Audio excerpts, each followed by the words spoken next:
This video contains subject matter that may be offensive and disturbing to some people.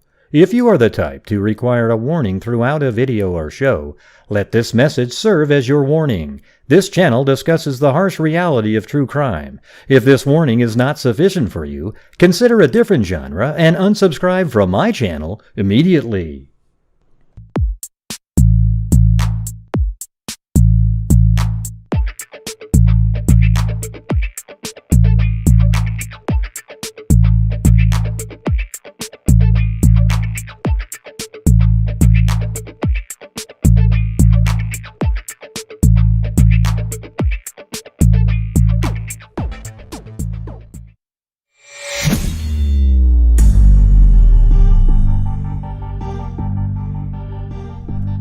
What's going on, freaks? Yeah. Hey, there's Audra Blankenship.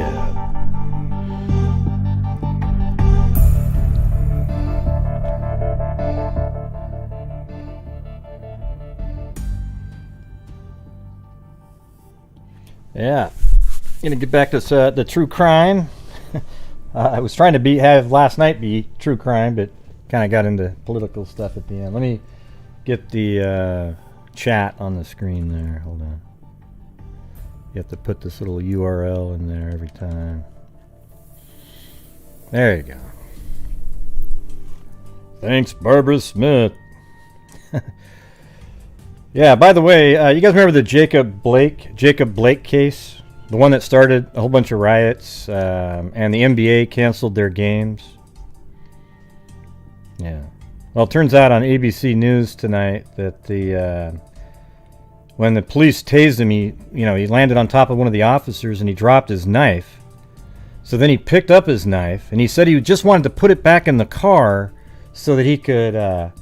So now we know that he was holding a knife. See, remember how everybody said he was unarmed and everything for all that time, but it turns out he did pick up the knife, and then he went over to his car and he said he was going to put it in the car, for safekeeping, and then he was gonna, All right, so just realize that the truth finally came out that he did have a weapon in his hand at the time. All right, who would do that? Go Thank put you the for knife clarifying. back. I was truly upset. I don't believe that story at all. He said he didn't want to be another George Floyd. Well, here's how you don't become a George Floyd. Don't get to the point where they're going to tase you. Just literally do what they tell you to do, and you'll be put in the car, and you'll be, comply to what the police are saying. That's the best lesson for everyone. Up? Hey, what's going on? Layla, my Layla. Also, it was kind of interesting, the individual that we were talking about last night, Sullivan, I guess he got bailed out of jail. I guess he didn't even have bail. He just was released somehow, which is mind-boggling. And then, the guy was a speed skater in the for Olympic trials. It's so weird if you go through all of his history. Absolutely bizarre stuff. Yeah, there's literally videos where he looks like he was a great speed skater. He doesn't look like he was a hack, He was like really good, And then he sort of apparently just kind of became radicalized somehow. I don't know why they let him out, though. I'd like to know the information behind that. So I thought, well, I should probably put the video on for members only.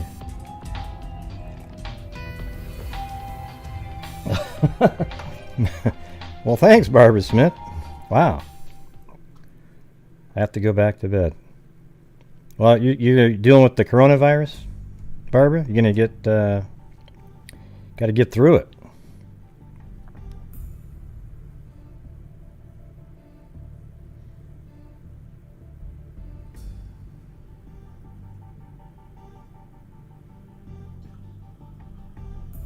Yeah, it's a weird family, but his brother wasn't there inciting riots, so I guess that's good.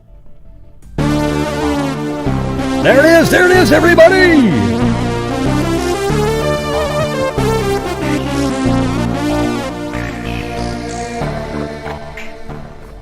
My monthly donation. I have got to go back to bed. Well, thank you very much, Barbara Smith.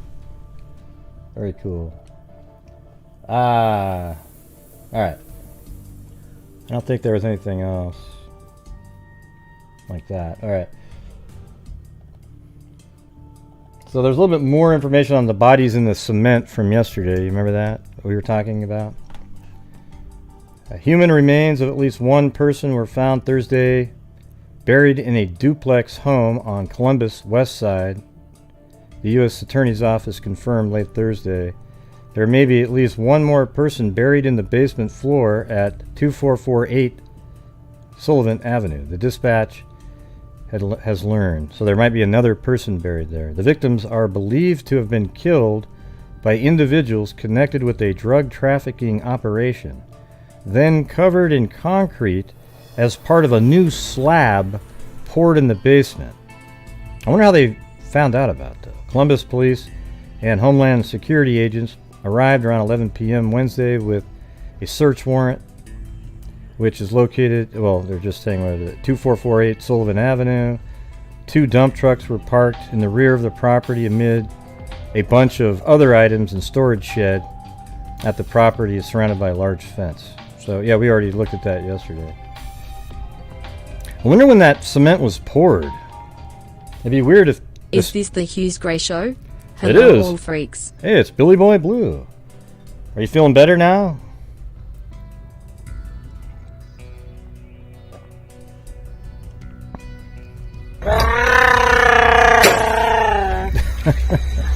Chewbacca? Oh, I'll be Chewbacca if you want me to. Billy Boy Blue. He needed the money. Ooh. Yep, there you go. Cindy Lean got in there.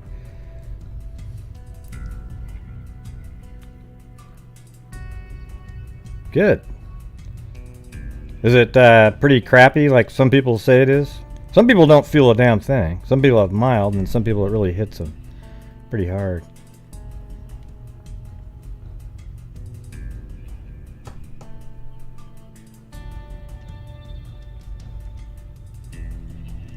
Alright, so that's just the little update on that one. Now, there's this new app out there for the Delphi case called Crime and it's got a sort of a virtual reality, I didn't make a virtual reality, I made a 3D animation. They didn't do it accurately, though. They didn't put Abby and Libby in the right spot, and they have if they're trying to mimic the actual footage.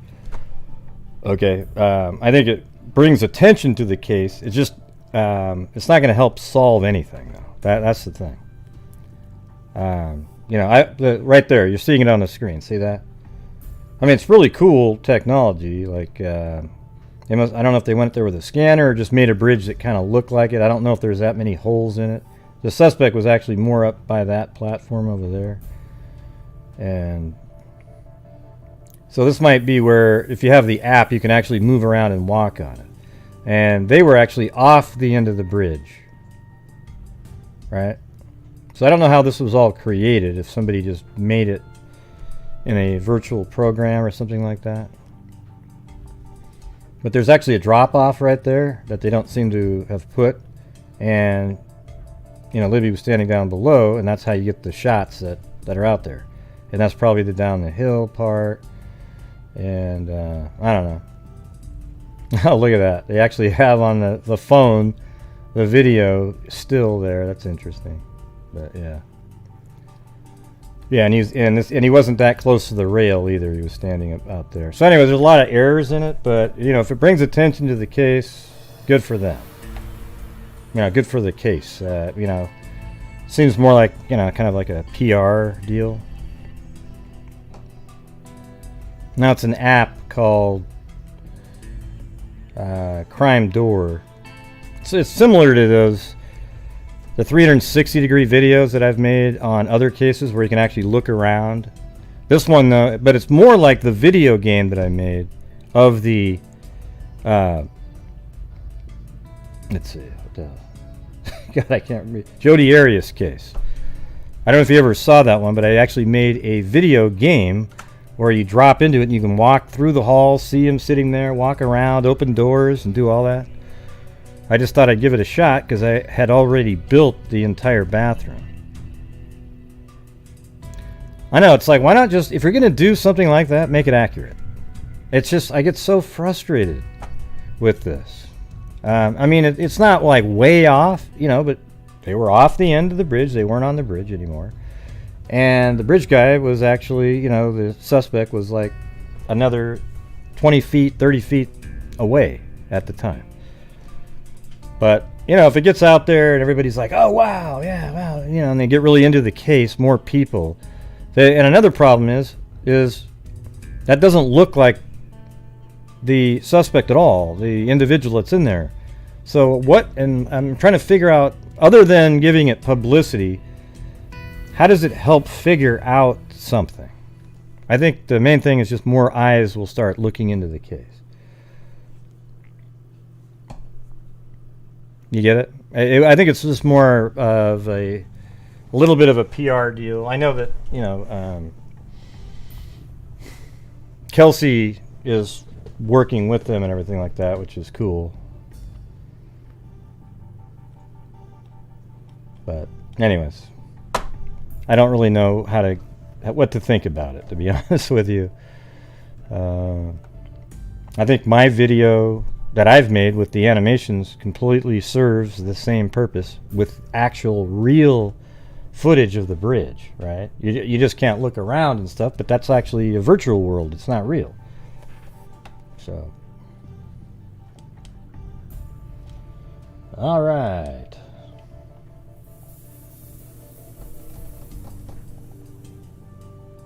And you guys remember the Coleman case? I think, is it Lewis Coleman? Remember, he's the one that abducted Jazzy Correa at a bar on her birthday. She was like drunk, and her other friends left, and she stumbled down the street, the road. Hell, I could just load that up really quick. Let's see. Yeah.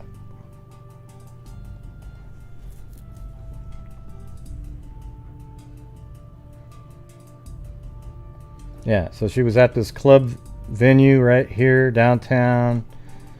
I think it's like in Connecticut, right? Yeah. Or no, Massachusetts. Sorry, there's Connecticut right there. I think part of it went into Connecticut though. Yeah, so she was at a bar downtown right there, and then there's surveillance footage right here picking up Lewis walking, and then they see his car driving this way, and I think that they determined that he picked her up, but they didn't really, I don't even remember exactly how they tracked him down, but they tracked him down at his apartment, which was in a building. He worked for a high-tech company. Some of that information isn't coming back to me, but he lived at these apartments. And what was really crazy is when you could go to Street View here. I don't know if they've updated it since then. Is this no, it's 2019.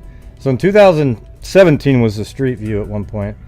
You could actually see his car right there. It was parked right in the spot. And he had taken her out of the vehicle. It was really crazy. There's actually surveillance footage in the building of him dragging her body. We never got to see that.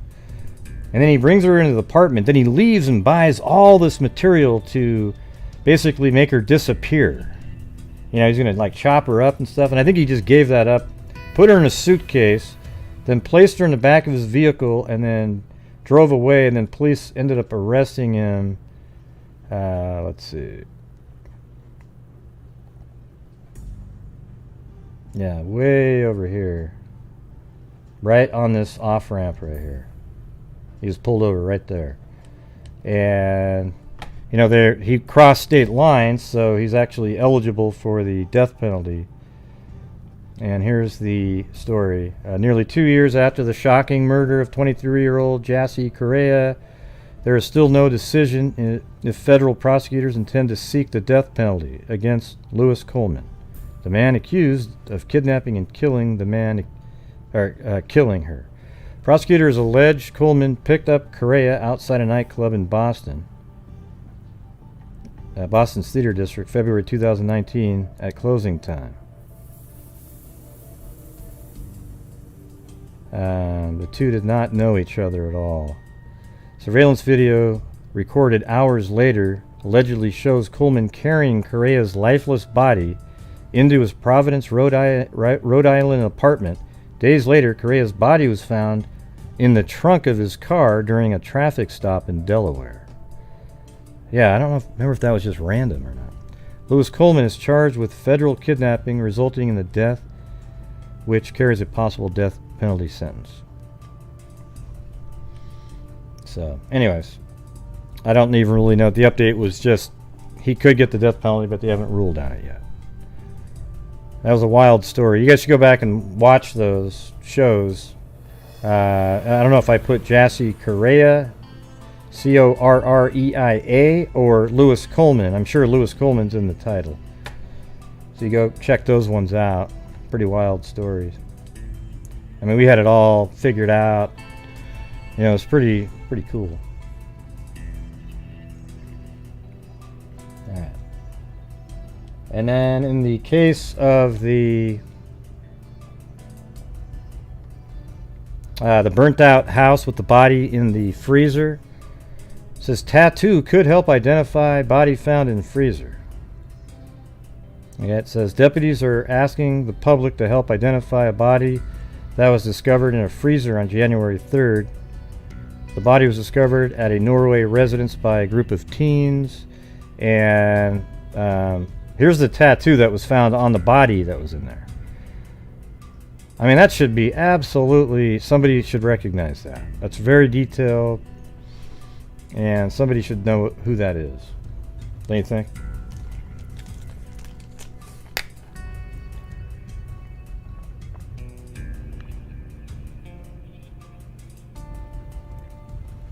Yeah, Debbie and Jules, you guys have been around for a long time. Jules is one of the, the better sort of researcher story idea people. She always sends me like 10 links. I look through them and pick some that I like. Some days I don't do any of them because I'm doing something else, but it's pretty cool. Hello, Scott Holland. So, anyways, this is the tattoo. If anybody has seen this, there it is. I mean, that looks like, I'm not sure what this is up here. It looks like maybe the sun or something. I don't know. But this looks like somebody's face that, well, what's weird is, what if that's his face? I mean, some people put their own face as a tattoo, right? That could be him right there. We actually might be looking at the guy that is no longer alive. I think it's a little bit, I think it very well could be, or a family member, a brother, something like that. I don't think you would put the face of your best friend. I don't think you'd put the face of a cousin or anything like that. I think maybe a brother that passed away, or yourself. NBA players do that sometimes. Yeah, I don't think it's going to be somebody close to him, I would think. Or him. That's what I'm going to guess. Yeah, it could be all kinds of things, Gene. Come up with every other option, too. Keep going. There's a lot more you could come up with. Yeah, it could be a fake tattoo. You just slap it on after eating some Cracker Jacks. It could be that... yeah, it's very... Well, it's not a child. I mean, you can just... That's not a child image right there. I guess, I guess if he's 60 and the kid's 30, right? Right, but all I said was somebody close to him.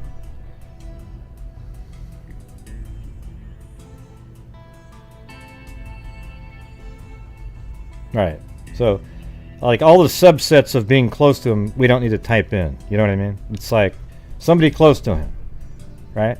There it is. Boom. We could sit there all day. We're not going to know the answer. We're not going to know if it's, but it's obviously somebody close to him, or it could be himself.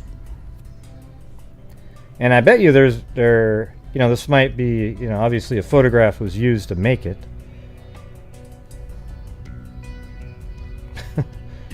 An adult Chucky. Man, Susanna. You're raising some wild ones. But you gotta admit, Child's Play was a pretty good movie. That first one, that was pretty creepy. You know, I remember when the batteries weren't in there. When she finally realized that that thing was animated. All the rest of them sucked, but the first one was pretty good because it was original.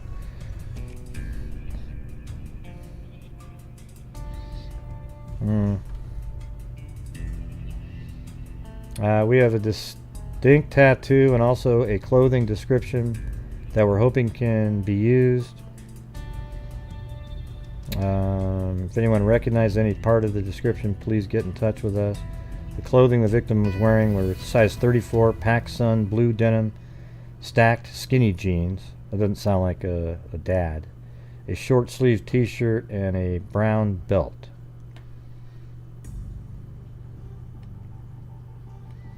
So there you go. All these links are in the description so you can go check them out later.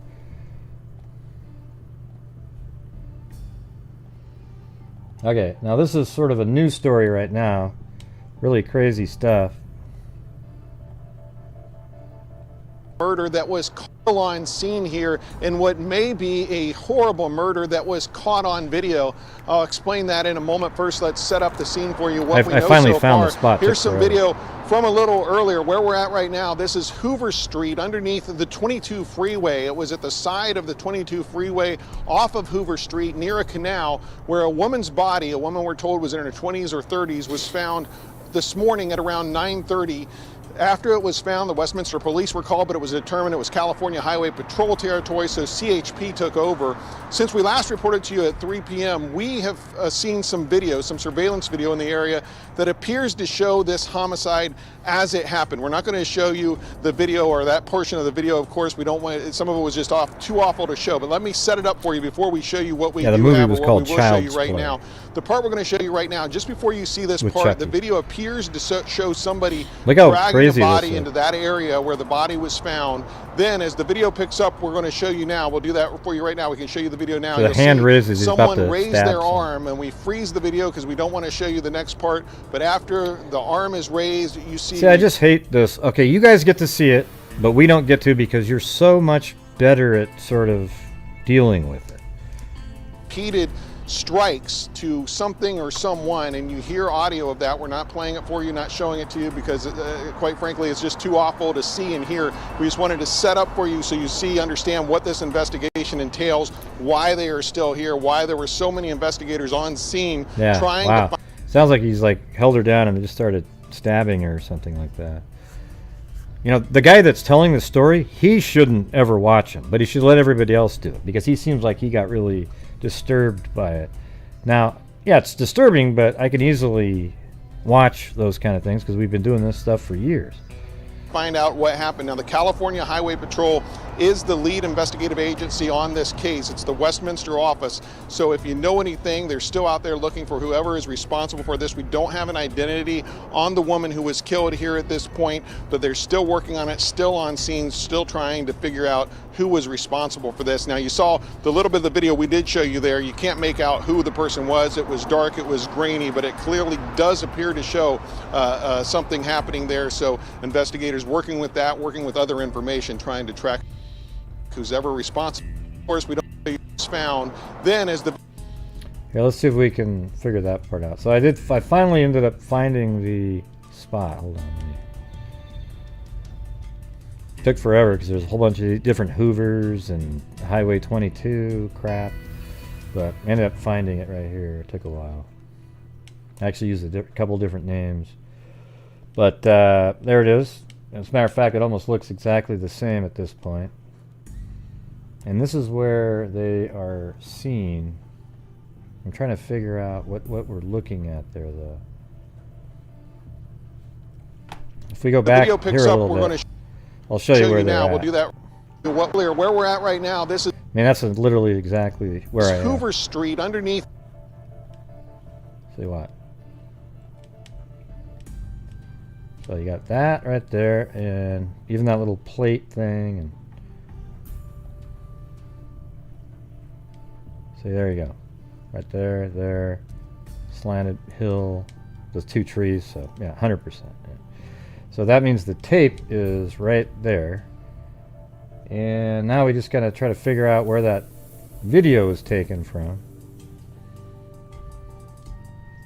Let's see. That's right. Boom! The 22 freeway, it was a video now. You'll see someone raise their arm, and we freeze the video because we don't want to show you the next part.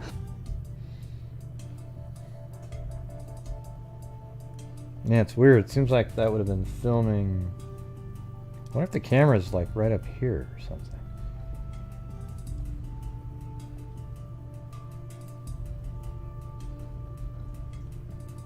I'm sort of wondering if this right there, you know what? I'm betting. I'll bet you that this wall is that wall, and she was found in. You know, he probably killed her off to the side and then threw her into this little canal here. That's my first guess right there. I don't know though.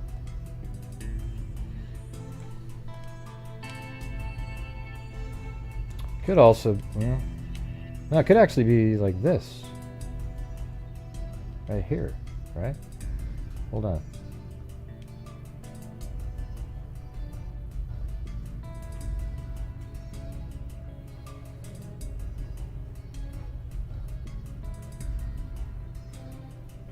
Well, if that's it, then will there be a camera right over here?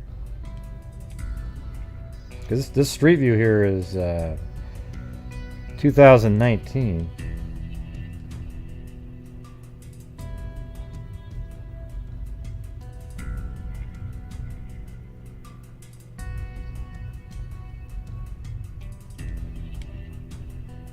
But after the arm is raised, you see Hoover Street near a canal where a woman's body, a woman we're told was in her 20s. Some video from a little earlier where we're at right now. This is Hoover Street underneath the yeah, and you can tell they're kind of, you know, the guy's looking down there. 22 freeway. It was at the side of the 22 freeway off of Hoover Street near a canal.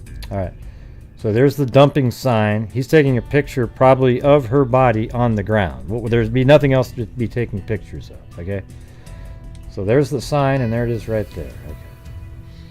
So that picture, he's taking that, and he's aiming that, like this would be, you know, the gate's open now. Right here, gate's open. And he's taking a shot down there, so it looks like, you know, let's see if we can see it from, I think that's the sign right there. It's probably better just to be in street view then. So I think it's right down in this area, her body was. You know, maybe next to that canal, but the stabbing was right there. So now that we can kind of see that. Now, where a woman's body, a woman we're told was in her 20s or 30s, was found this morning at around 9:30. After it was found, the Westminster police were called, but it was determined it was California Highway Patrol territory, so CHP took over. Oh. Since we last reported to you at 3 p.m. Oh, and interesting, because then she went walking up here to do something, this lady. Right, watch. So Yeah, I think we that's have- where, that would make since we sense last- to where the camera would be. I think it was up here filming down, and that's what they're looking at, the wall there. And he's stabbing her over here. So maybe there's a camera like up on this thing here filming down. I don't know. I don't think they would put a camera here because any sort of street person would just go pick it up, you know, take it and sell it or something. You'd have to be out of the way where it was hard to get.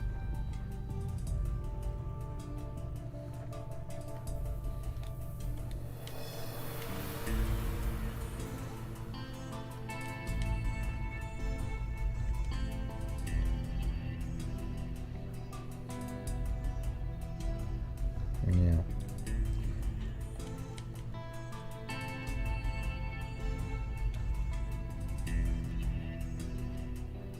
So I don't think it would be that one. Let's see.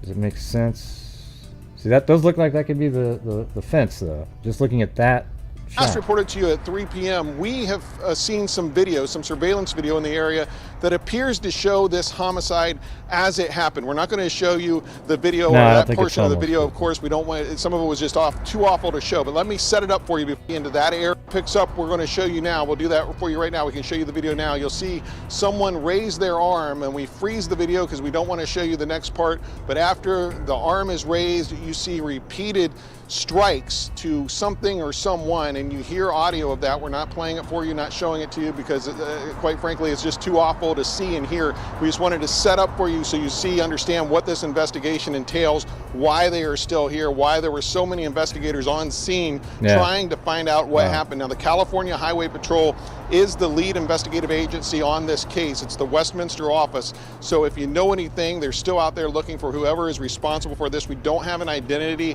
on the woman who was killed here at this point, but they're still working on it, still on scene, still trying. Yeah, I think it's kind of like where I think it might be on this thing right here, maybe. Let me look at that one more time, the angle of the... to figure out who was too awful to see and hear. We just wanted to set up for you so you see, understand what this investigation entails, why they are still here, why there were so many investigators on scene that looks like trying that's to above find out him what now, happened. Now, so the California Highway Patrol is the lead investigator. Man, I hate shit like that. That's kind of fun to figure it out, though. So let's see. Let's go over here.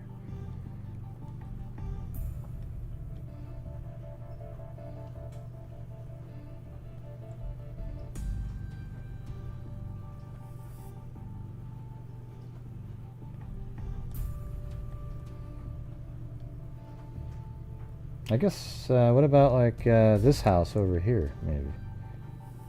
Filming across, and it's picking up the...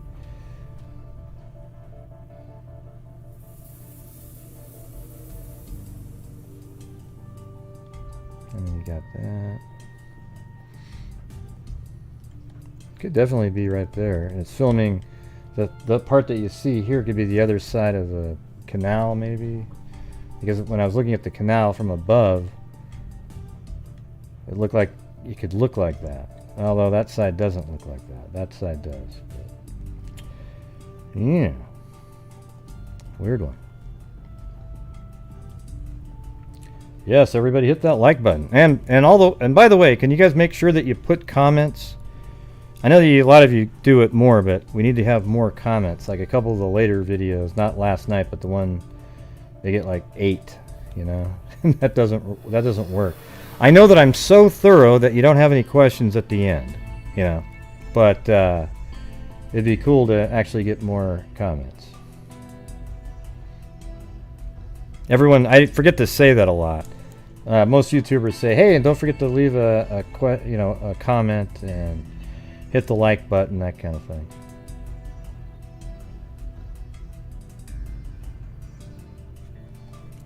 Okay, well, anyways, this is where she was found, right around in this area right here, and she looks like maybe probably stabbed to death. We'll get more information on that, but it's right in that area. All right. There you go. All right, so those are kind of like the update stuff that I was going to talk about. Thank you, Jessica Schubach. I mean, Jessica Schubach. See, I had to keep that guy. I like that little dancing bear for some reason.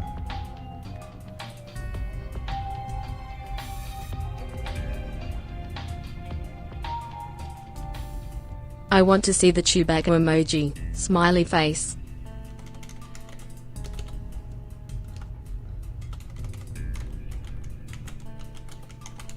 Yeah, I think that one's the Chewbacca. You mean when you put it? I think that's a $10 one. It's 10 or higher. Sorry. Let me see. Let me go to the dashboard really quick. I'm gonna make the music louder for that.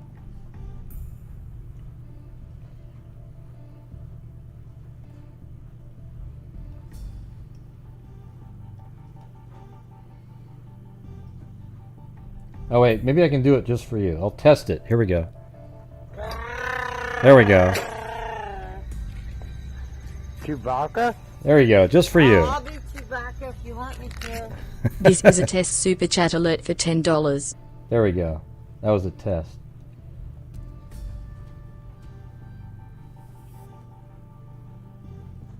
Alright. I'm gonna test it again. Oh. Chewbacca? I'll be Chewbacca if you want me to. This is a test super chat alert for $10. Alright.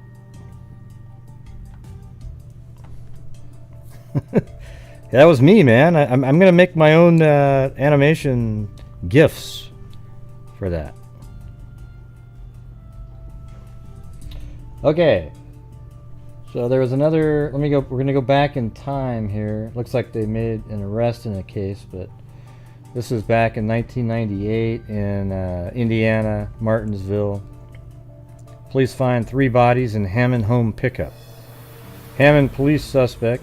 This is an area. Hammond police suspect a drug deal gone bad caused the bludgeoning death of 3 people.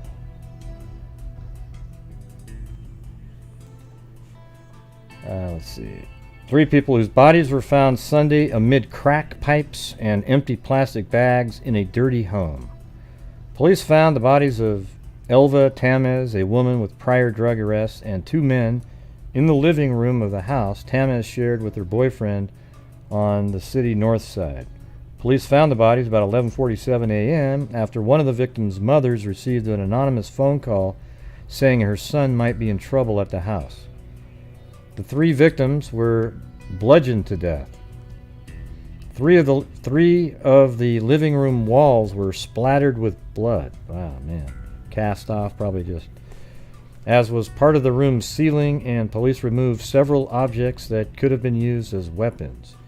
It was definitely a severe beating that caused all 3 of their deaths. Police found several pipes commonly used to smoke crack cocaine and small plastic bags with apparent crack residue near the bodies. A crack pipe was found underneath one of the dead men on the sofa.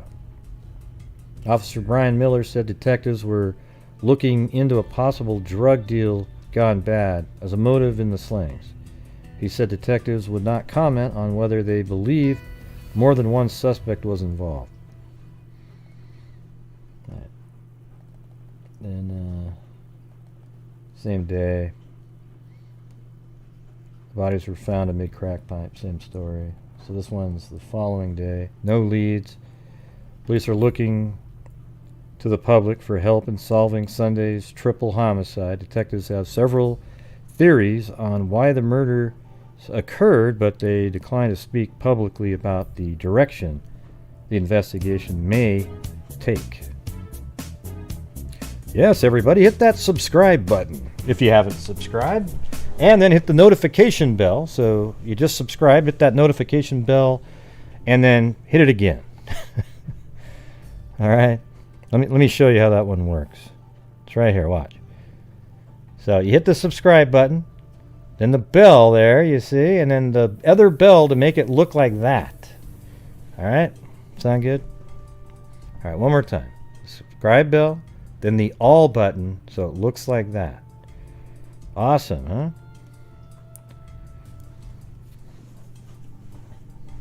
Thank you. Yep. This is in Indiana. This is from 1998. Tamez was a Hispanic female with brown hair and brown eyes. She was 5'6" and weighed 120 pounds. At this point, we don't have a lot of leads, they said. Yeah, it says right here. Meanwhile, family members identified one of the dead men Monday morning at a Hammond funeral home. He was Jared, I think it says Nathiel, but I think it meant, we'll just call him Jared Hodge, 19. He's only 19 years old. A woman who had sought to identify the 3rd dead man as her son could not make an identification Monday afternoon. So that must mean it was really bad, so badly beaten that she couldn't even say. I mean, that's crazy. No leads in triple murder. So that's her, Elva Tamez. Tamez, 36, and 2 men were found brutally beaten to death Sunday morning at a home at, let's see what that looks like.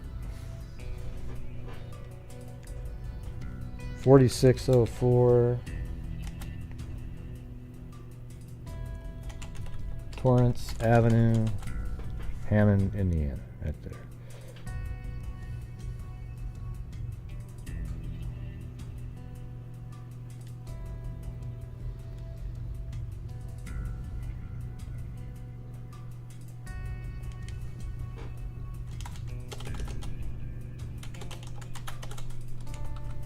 Hey, thanks, LM.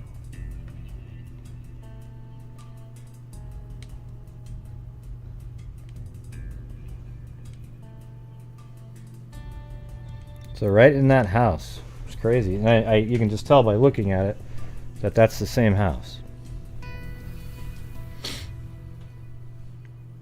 I'm not sure if I changed that video. I wonder if that's the one where I go.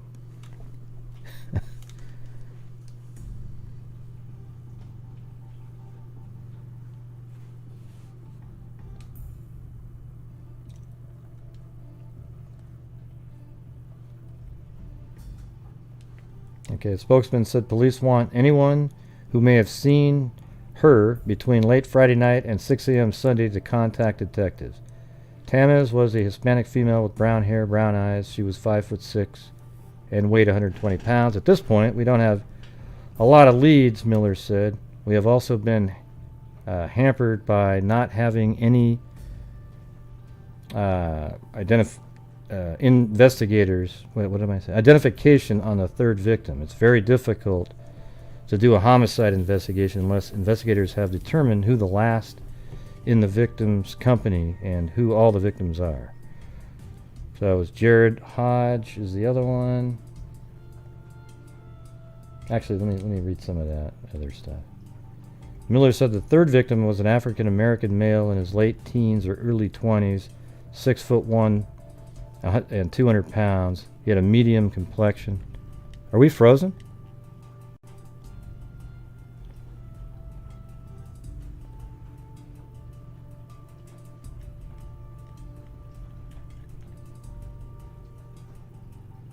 Are we still on the air here? Or? Oh, weird. Huh.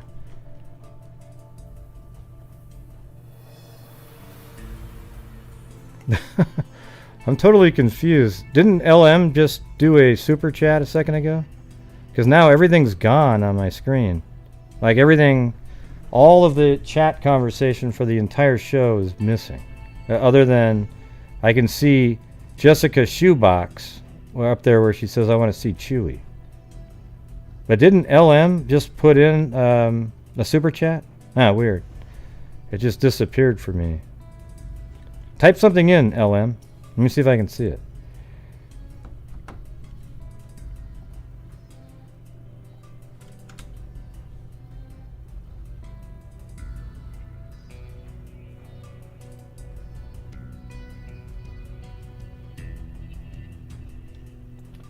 Oh, that's really weird. She doesn't even show up on my the viewer activity. As if she never even sent something in. I mean, that's really confusing. Something weird just happened there.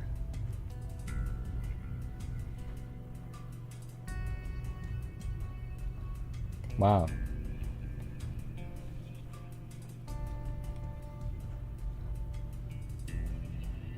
Let's see, let me try that.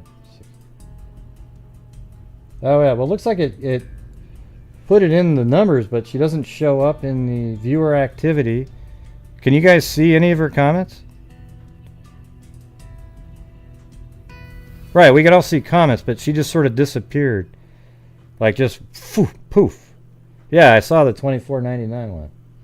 And I kept waiting. I could see it on my screen, and then the screen froze, and I was wondering, well, why isn't it playing the music?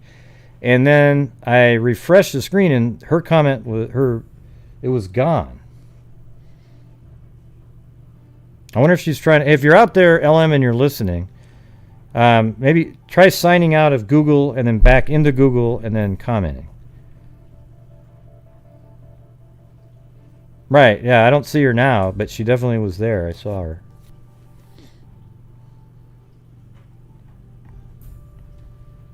Oh, there she is. Oh, so LM is right there. Huh. That's so weird. Your super chat image went away. I think it went through, though. I'm just adding up mathematically in my head over here. Let's see.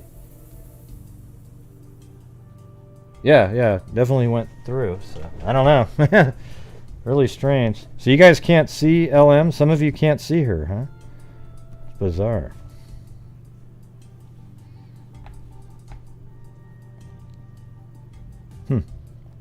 Interesting. Okay, you can now. Okay. Alright, there you go.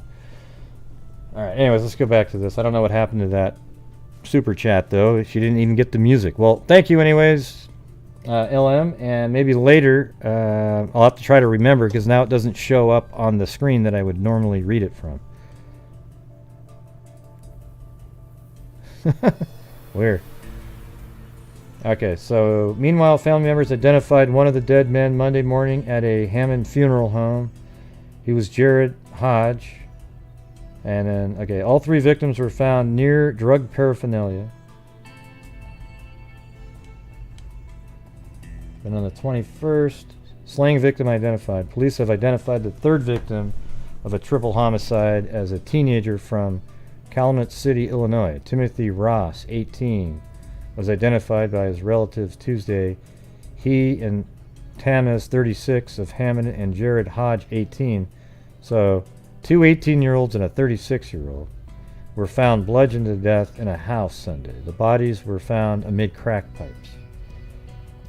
Okay, and then a teenager was third victim of homicide. So it's similar to the last article. Now, amazingly, a case that you'd think police would put low on their back burner just because it's drug related.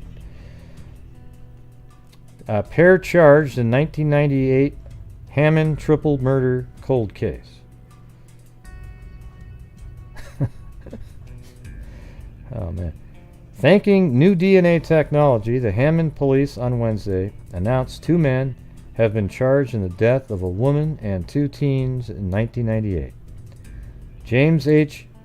Higgison III, 51, was arrested in Hammond, and David L. Copley Jr., 46, was arrested in Franklin. So these guys were, like 24, and he was probably, 26, 27 at the time. Both have been charged with murder and murder during the commission of a robbery. A release from Hammond Lieutenant Steve Kellogg said. The pair are accused in the January 18, 1998 bludgeoning death of Elva Tamez, 36, Jared Hodge, 18, and Timothy Ross, 16. So he wasn't 8. Timothy Ross was 16, not 18. At Tamez's home in the 4600 block of Torrance Avenue. So it's right there. 4604 Torrance Avenue. Charges were presented against Higginson and Copley at the time of the original indictment, but due to the evidence that could be obtained at the time, charges were not accepted, a news release said. Now, with the presence of modern DNA testing, all evidence was again presented to the Lake County Prosecutor's Office, along with recently uncovered DNA evidence, and the charges were accepted, the release said. Let's see if it gives any kind of... Hammond police went to the home after one victim's mother told them she received an anonymous call. I want to know the why, though. Like, what was the motive? What were they doing there? Were they just trying to rob the drugs? That's kind of a letdown.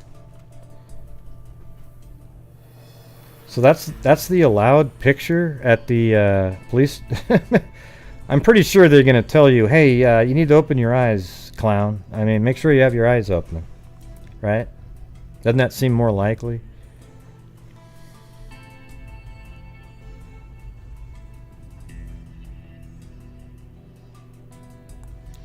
Thanks, Ashley. And Oogla Boogla Freak. Yep, everybody, if you're in the lowest tier, the $1.99 one, I'm going to be on the first. I'm switching it so that the $4.99 is the lowest one.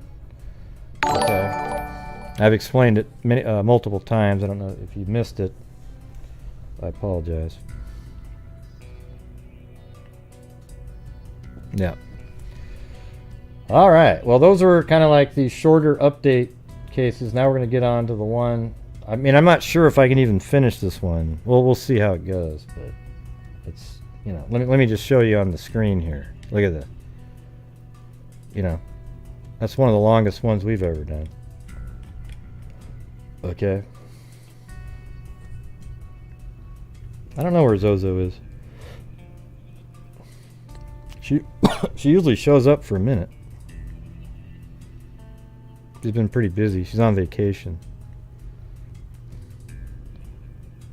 Crikey! I know. And they're all long, too. So I don't even know, you know, where we're going to end here. So we'll just get started here.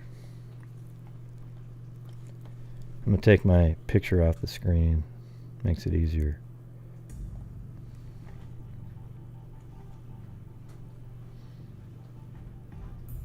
Now she's on her way home. Okay. How dare her? I bet she's finding a way to listen right now. Right, Zozo? Come on. You know you're listening. She's in the car and... I'm just kidding.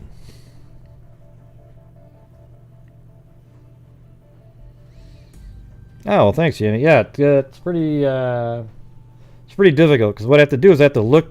see, there you go. I have to look it all up, right? I have to look everything up, and then I try to put it on a map. This case here, though, I haven't put it on a map yet because it turned out where there was just so many things. So I'm going to make the folder now, though.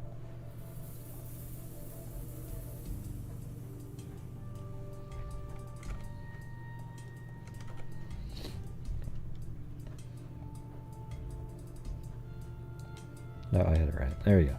So this is 1958. See, I told you she was there. Yep.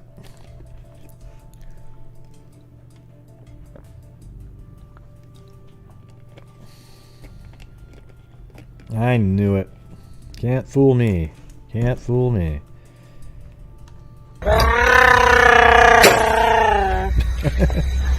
Chewbacca? Oh, I'll be Chewbacca if you want me to.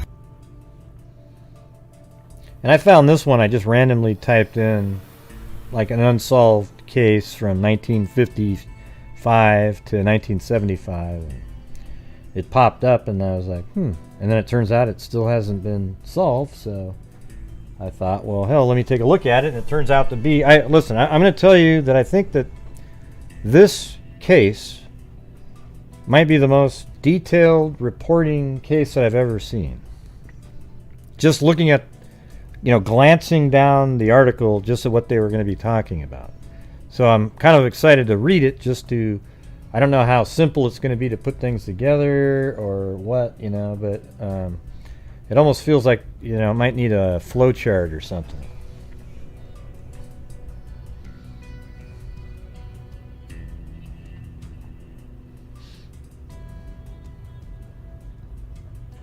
Dagnabbit.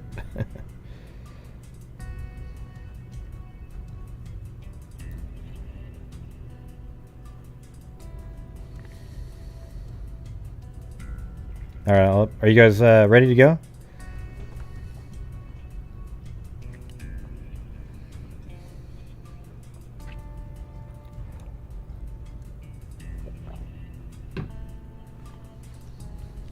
All right.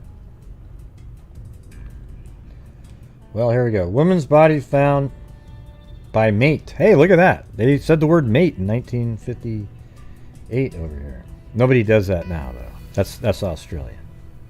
Except they say might. Just kidding, just kidding. All right, a woman's body found by mate on north side. A 41-year-old housewife found dead late yesterday in the bathtub of her north side home, was murdered, according to a coroner's opinion, returned after an autopsy. It's weird, he must have changed his mind at some point. Thanks, Lee D. Oh, I think that's going to do it. Let's see. That's so weird. I wonder what happened to LM's one. It just sort of...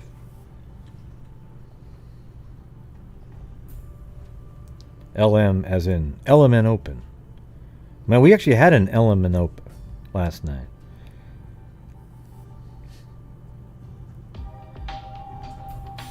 Wait, what happened to it? Oh, wow, look at that. I got rid of it. Well, I'll do it for you. Hold on a second. Shit. Oh, man. What in the hell? Here, let me show you. Here, I'll show you guys what it looks like on Streamlabs, right? Now, let me get to the dashboard over here. Then you go to the alert boxes, and then you have to go down to super chats, and then I have variants here. And it says when a super chat amount is at least 10, you get the Chewbacca one. So I don't know why that didn't play right there. Doesn't make any sense. But here's what I'll do is I'll oops. I'll play it for you. I don't know why it didn't do that, but doesn't make any sense. Let me see. I don't want to screw it up for people who want to do that.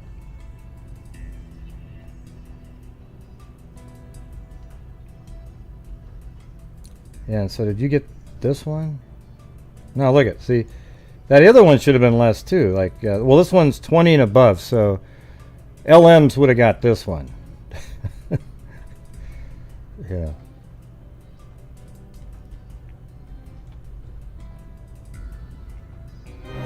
So it should have been that for LM, right?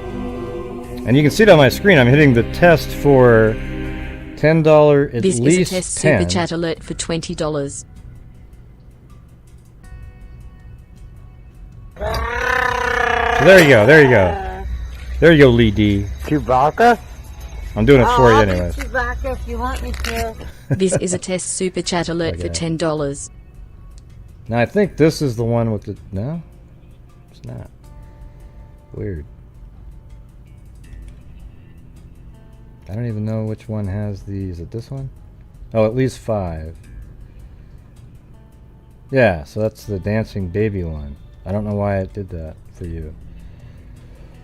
Anyways, sorry. I don't know where Cairo is. But anyways, I'm going to get on this. He listens. He just doesn't comment as much. The dead woman, Mrs. Malvina Krutz, of 5268. So now we're just going to do that. So I've got her right there. And go to 5268 Gil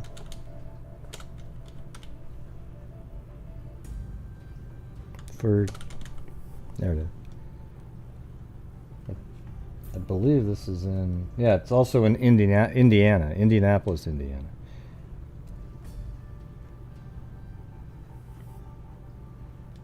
So right there, I have a feeling it's going to be the same. There won't be any, it won't be a new house.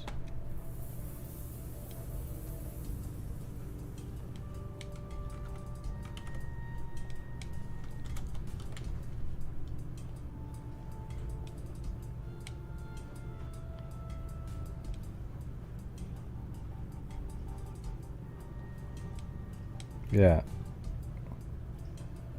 Wait, what does that say? Yeah, 5268. That looks like that's been there, right? I mean, the rocks and everything. Just the way it looks. I think that's the same house. And actually, we'll be able to tell here in a little bit. I don't think they have a picture of the house, but they did put a floor plan of an actual diagram of the crime scene in one of the articles.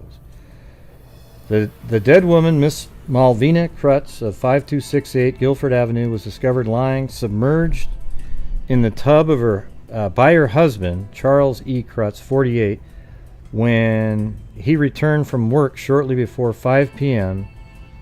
As sales manager of Southern Transportation Company. The coroner, Dr. Roy B. Storms, did. She definitely drowned, and she had a blow above the left eye. I don't think she fell into the tub. I think it was murder. She had abrasions on her lip, a small cut. She either struck something or somebody struck her. I think somebody struck her. So he's not really sure at this point. A suspect was questioned at police headquarters last night but released. Other circumstances, which Storms and homicide detectives said point strongly to murder, are that there were 2 pillows with blood on them. So this might be one of those really interesting ones where, people can put stuff together, 2 pillows with blood on them were found on the in the bedroom. They appear to have been placed on the floor as a pallet. Like laying flat on the ground, and then you put... that's interesting. There were indications that the woman's body had been on the pillows. That's what I was thinking. Okay. A pair of soggy, wet woman's Torador pants were found in the bedroom of her son. They were torn, as was a light jacket still on the body. Yeah, it sounds like somebody tried to sexually attack her and then maybe drown her in the tub at the end.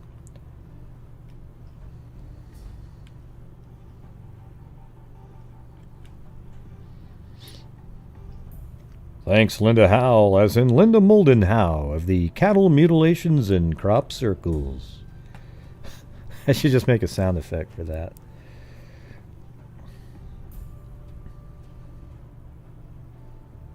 Well, yeah, I'm sure it's murder, because that's why I'm covering it. The bathtub was full to its overflow valve. The water was warm, but the spigot was turned off.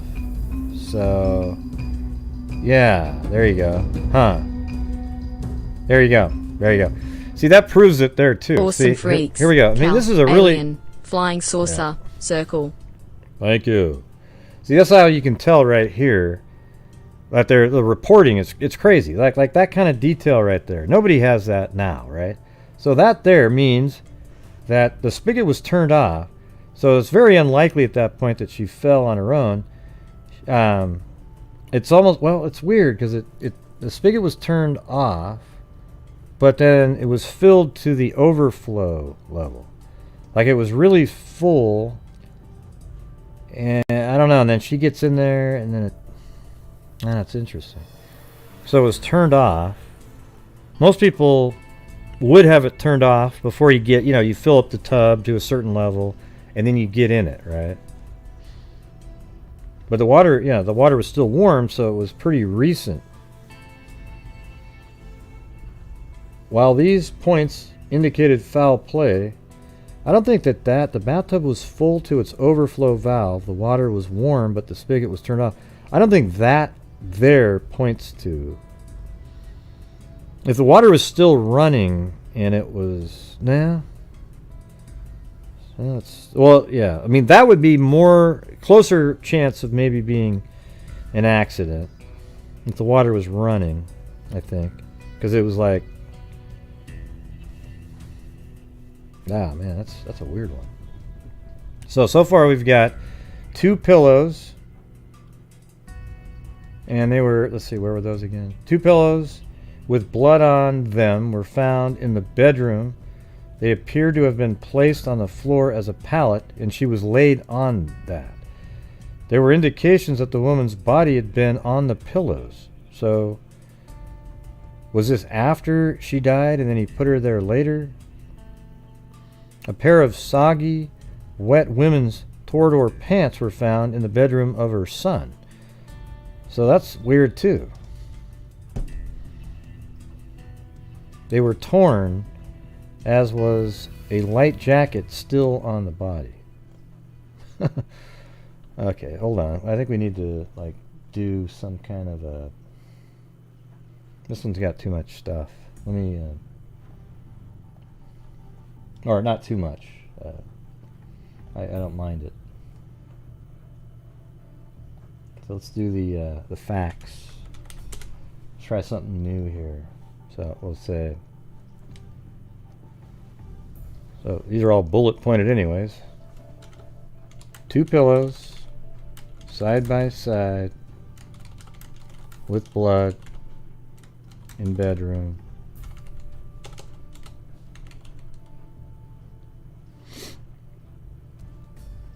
Okay.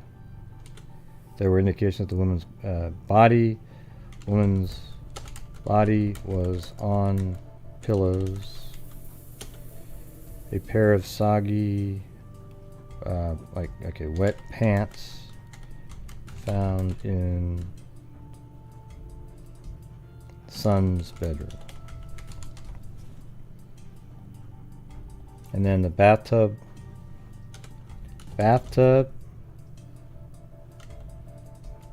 was full to its overflow valve. Water was warm. Spigot was turned off. Okay. All right. Well, there we go. So now we'll just always be able to refer back to this. All right. Okay. We got that. While these points indicated foul play. Okay, and it was also, what was it? Husband came home at 5. Came home. Definitely drowned. It's right there. Husband Charles E. Krutz, 48. When he returned home from work shortly before 5. Okay. Home just before 5.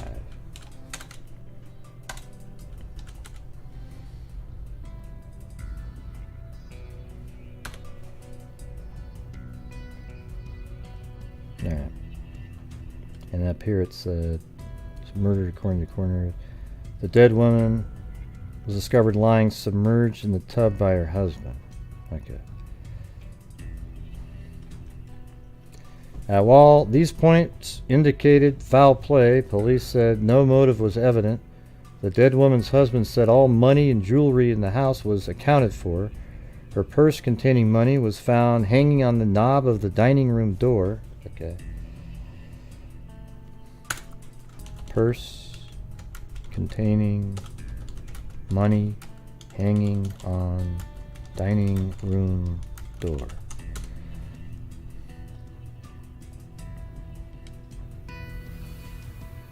Storm said no evidence of rape has been discovered, although more tests may be conducted.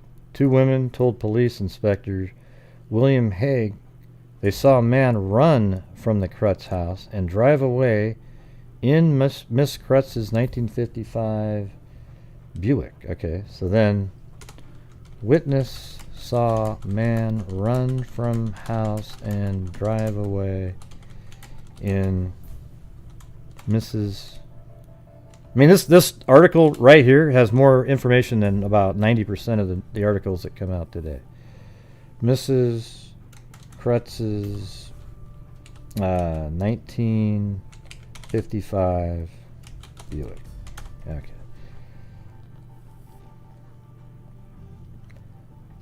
They were Mrs. and Mrs. Mildred Warning. Let's see where that is. So now we can get the. See, this is crazy, man. Oh man, we're only on that first PDF file, by the way. That's why I'm saying this one might take a day or two, maybe.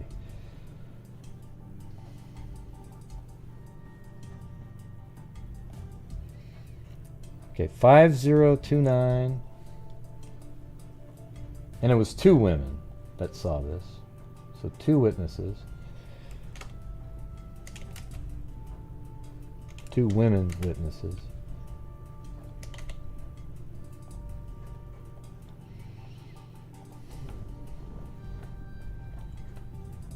Are you guys still having fun? Are you interested?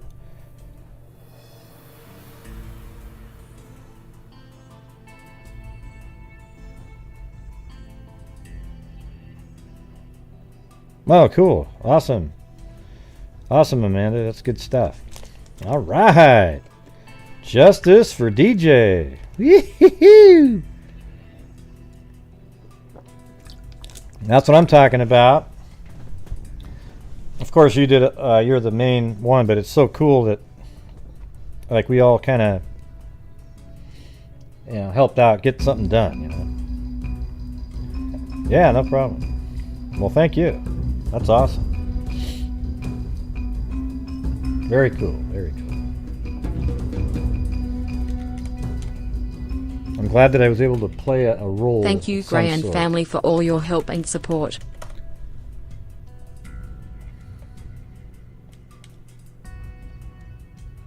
How did she see it?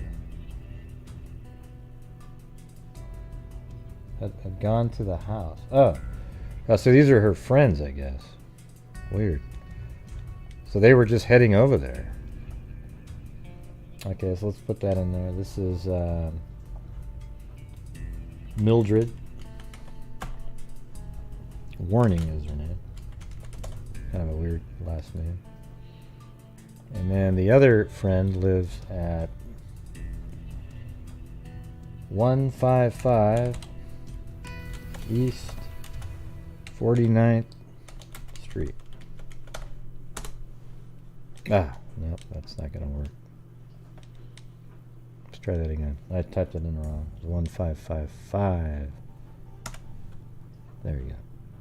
Wait, 49? Yeah, so she was right there, even a little closer.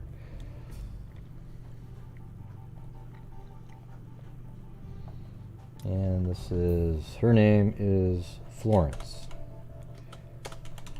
Florence and Mildred.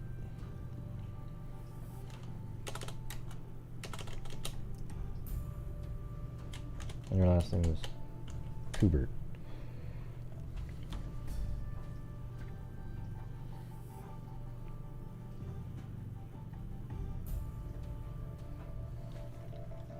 Well, it must be a good feeling, Justice for DJ, that or Amanda, that somebody's finally listening.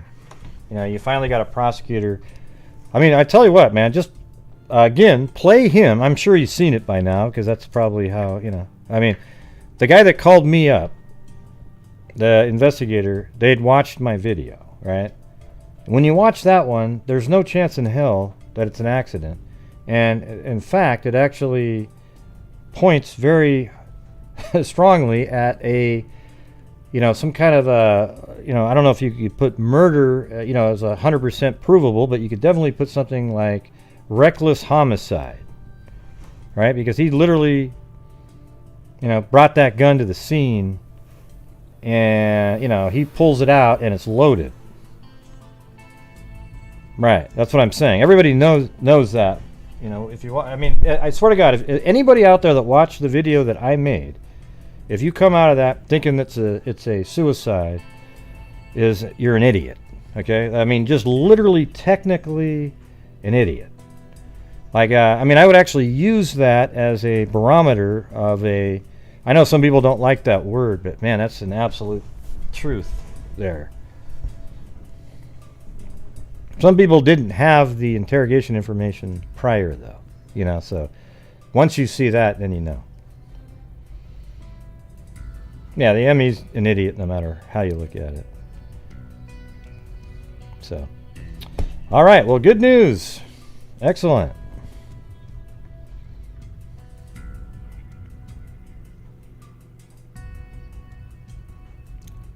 Yeah, that's right. It said boom! Remember that guy? Yeah, jeez. All right, so where are we at? You guys all have everything in your head where we're at right now on this? So the husband comes home at right before 5, finds his wife in the tub. And we don't. I know how she was in the tub because I read something later, but She was found in the tub. Malvina Krutz. And then I guess a couple of these friends, Mildred Warning here, and well, actually, it's this home over here. Florence Kubert and Mildred Warning went over to the house here, and when they went to the house, they saw a guy get into Malvina's vehicle and drive away.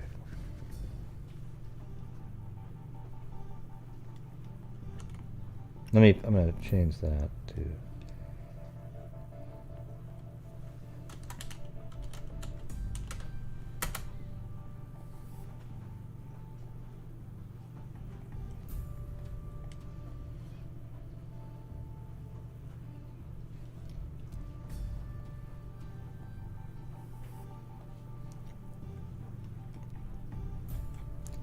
Okay, so two women told police inspectors, William Hague, they saw a man run from the Krutz house and drive away in Miss Krutz's 1955 Buick.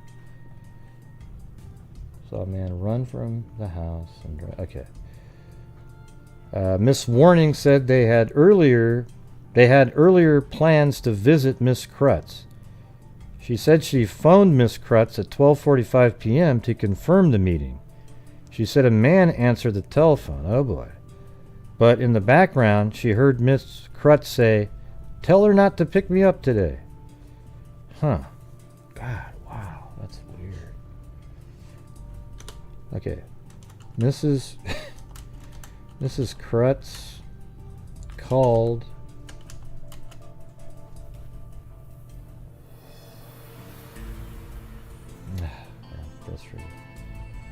Mrs. Krutz called Malvina at 12:45,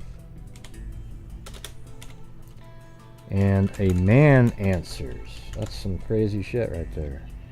And here's Malvina say, "Tell her not to pick me up today." Okay. The woman made the visit anyway. And so I wonder what time that was when they went there. Because that would be a lot earlier than the husband got there.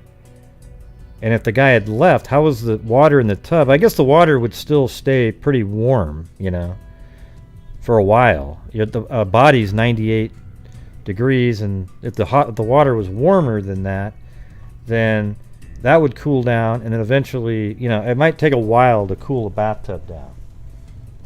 So I could see I could still be warm to a touch even hours later, I guess. The woman made the visit anyway and saw the man run from the house and then drive north on Guilford and then west. Okay, let's see. Wow. Can you believe how much detail is just in that one article? All right. So north on Guilford, that means he was going this direction. Just like this. North on Guilford.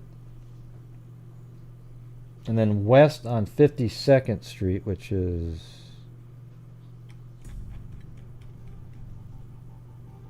Well, 52nd is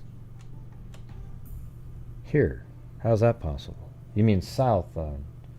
West on 52nd... Wait. Then drive north on Guilford. Am I backwards? No.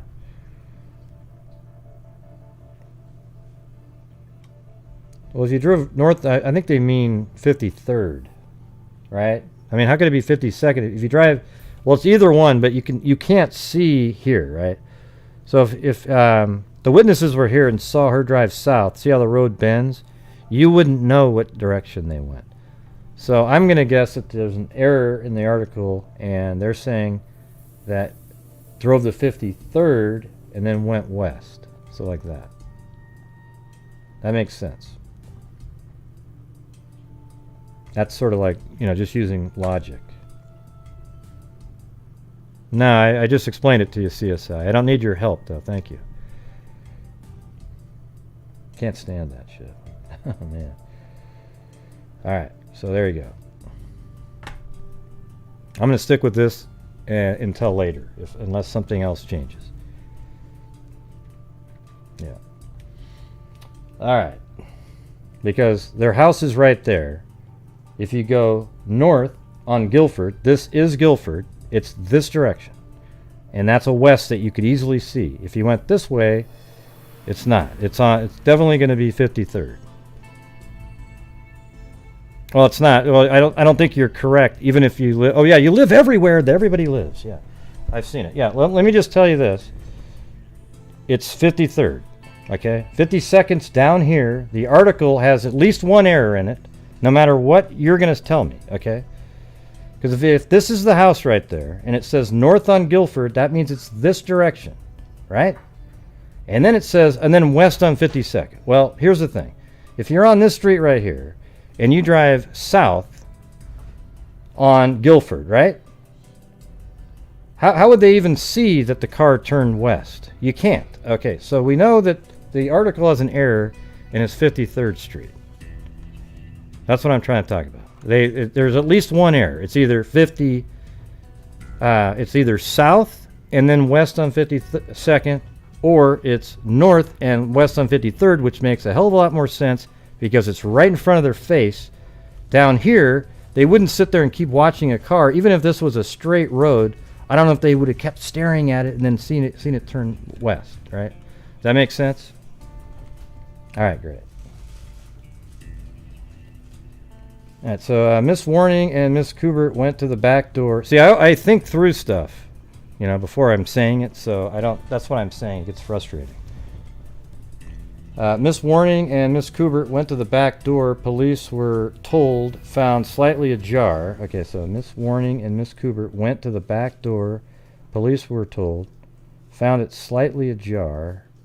Okay, so the back door. Let me add some more to that.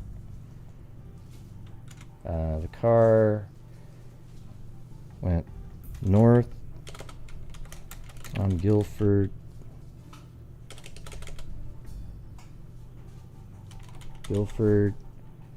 Then west on, I'm going to say 53rd. If it changes, if they fix it later, I'll let you know. One of those things is wrong. It's either south and west on 52nd, or it's north and west on 53rd. And then the next part is Miss Warning and Miss Kubert went to the back door. Police were told. So the back door, the witnesses went to the back door, and the door was ajar.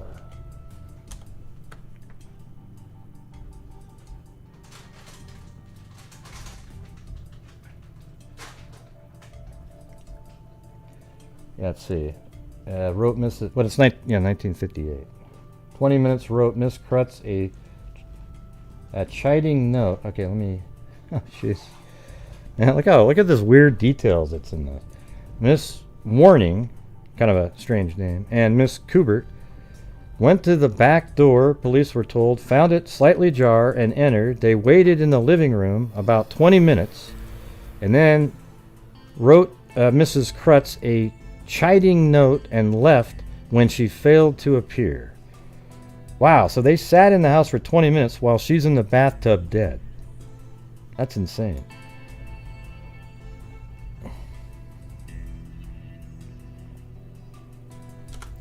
So witnesses sat in the living room for 20 minutes, wrote a nasty note, then left. And then so that would mean that Mrs. Krutz was dead the entire time they were sitting there. Okay. And now we're going. Now, hey, guess what, everybody? We're making it to page 2. Isn't that exciting?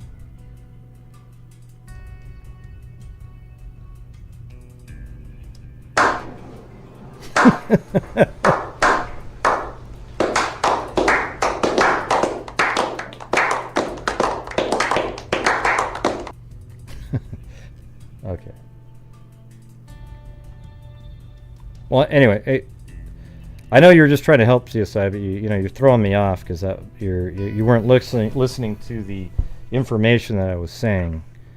I was trying to get out that 2 of them are wrong. The most likely one that's wrong is the street number because of the way the road bends like that. No, I don't want your CSI, okay? So I'm going to have to put you on timeout now because now you're being one of those idiots. So good luck wherever you came from, all right? All right, let's see. We've got the 2, 1A. I don't know if this one had the second page. Let me just check really quick.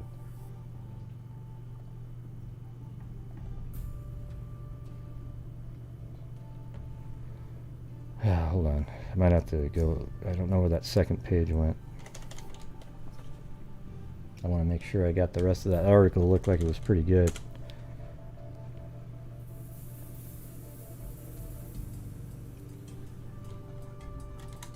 Malvina, Krutz,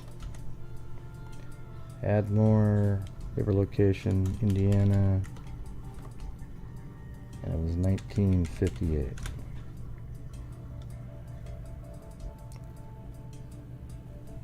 January 30th, 1958. Alright.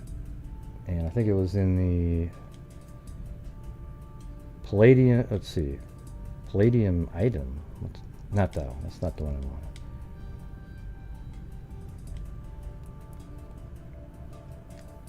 So it's the Indianapolis Star. That's what this is. And okay, good. So this is the one I think we just read, and at the bottom it went to page 5. And there's more information here. Oh, and I think we even have a picture of the house. Maybe it was updated a little bit. No, I'm glad we went to this page. So now I got more. I'm only on the second page of the document. Hold on.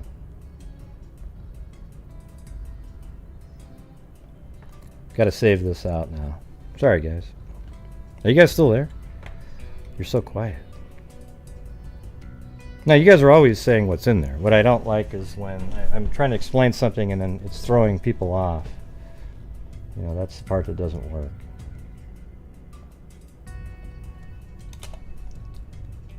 Yeah, we're always trying to figure stuff out.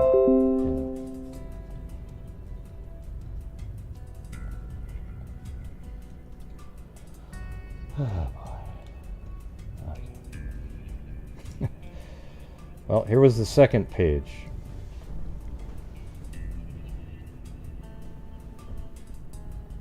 So it ended down here.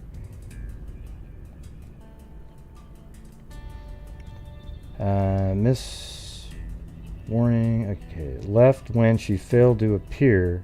And then it says the couple left a boy's coat for Miss Krutz's son. So they left a coat. So, you know, witnesses left a coat for son of Krutz. Okay. William Haig said the dead woman's son, Charles Leland Krutz, 9, was the last person known to have seen the woman alive. He saw her just before leaving for school yesterday morning, he said. He returned from school 55 for lunch at noon. His mother in the bathroom at the time told him to eat a sandwich. Okay, so we need that part in there. Son saw mother at, let's see, it was noon, right? Lunch at noon after coming home from school 55 for lunch. She was in the bathroom at the time. Okay, at the time, told him to eat a sandwich prepared on the kitchen table. Police said she was quoted as adding, Don't worry about the route. I'll take care of it this afternoon. She did not come out of the bathroom. So like a paper route, maybe? Okay. And then she also said she would take care of his route. That makes sense, right? Like a paper route, right?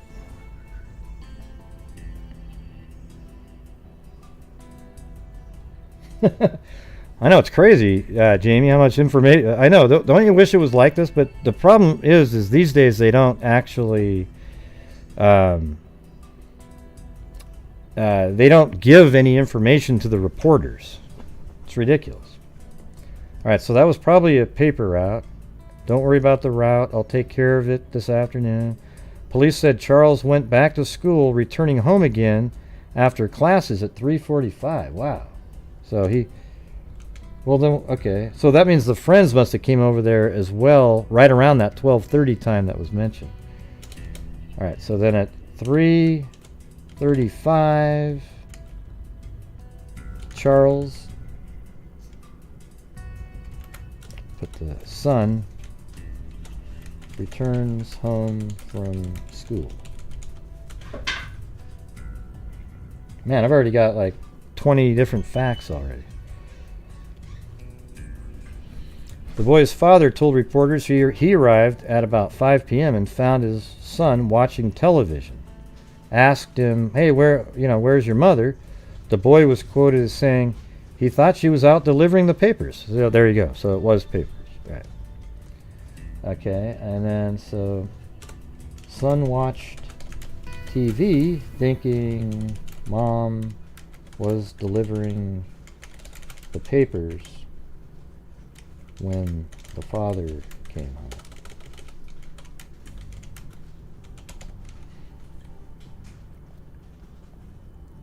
I knew this was going to be like this. It was really complicated. Then said the Krutz boy, added, "I don't like the looks of the bedroom." That's a weird statement. Krutz took a look throughout the house and discovered his wife's body in the bathtub, police said. She was lying face up, her body twisted but fully submerged. Okay. So, son said he doesn't like the looks of the bedroom. So had he already been in there? Or is he talking about the wet pants on his floor? I don't know. And so she was, husband found her on the floor. I'm just going to do this until there's, we're going to get repetitive here. Husband found her in the tub, face up. Body was still rather warm. Body was twisted but fully submerged. Face up, twisted, fully submerged. Body still warm. But the water could have kept her warm,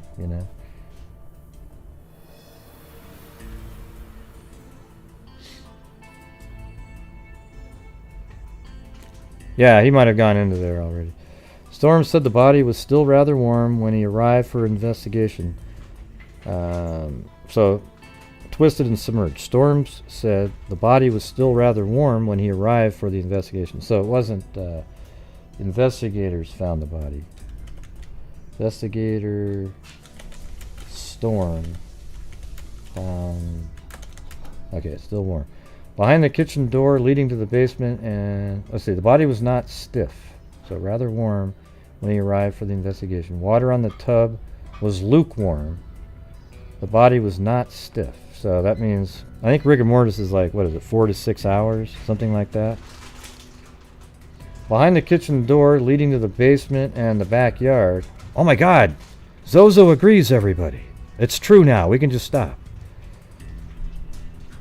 Behind the kitchen door leading to the basement and the backyard, police found a blood-stained towel. Okay, so behind the kitchen door leading to the basement and the backyard. I see. I know how those work. Police found a blood-stained towel bloodstained towel found by back door. You guys know I'm just goofing around. She always does that. I'm not even sure if she wasn't doing that just to repeat what all of you guys said. So mean. Nope. Look it. You got 2 of you said I was so mean. So now I guess that means I am in jail now. If just one, you know, the Lee D's was really short, you know. Conspiracy? What was that? A conspiracy theory?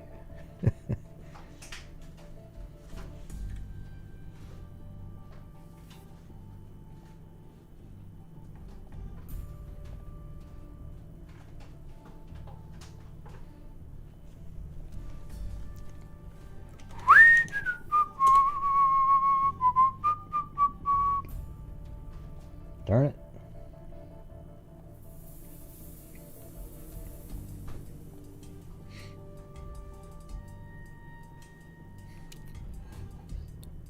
Is that a rap? Gray's a note taker, map maker, case tracer.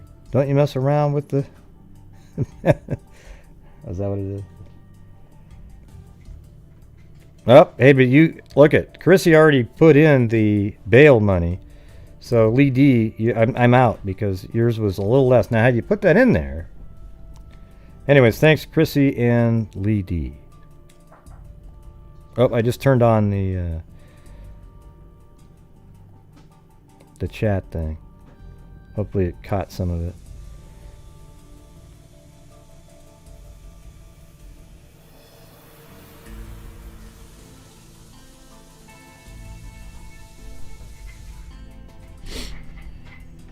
Oh, sorry. Anyways, thank you, Lee D and Chrissy.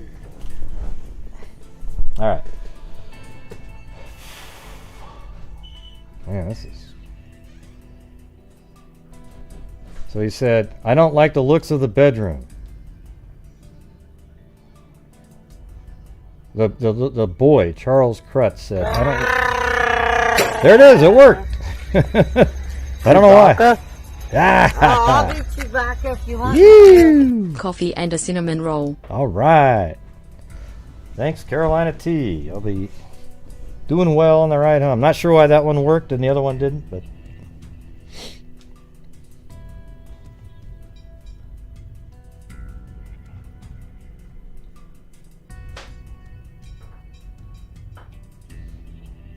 Oh, you sent that 3 minutes before that? Wow, that's crazy, Chrissy. Anyways, we'll count yours as bail. Or Carolina T's. So that worked too.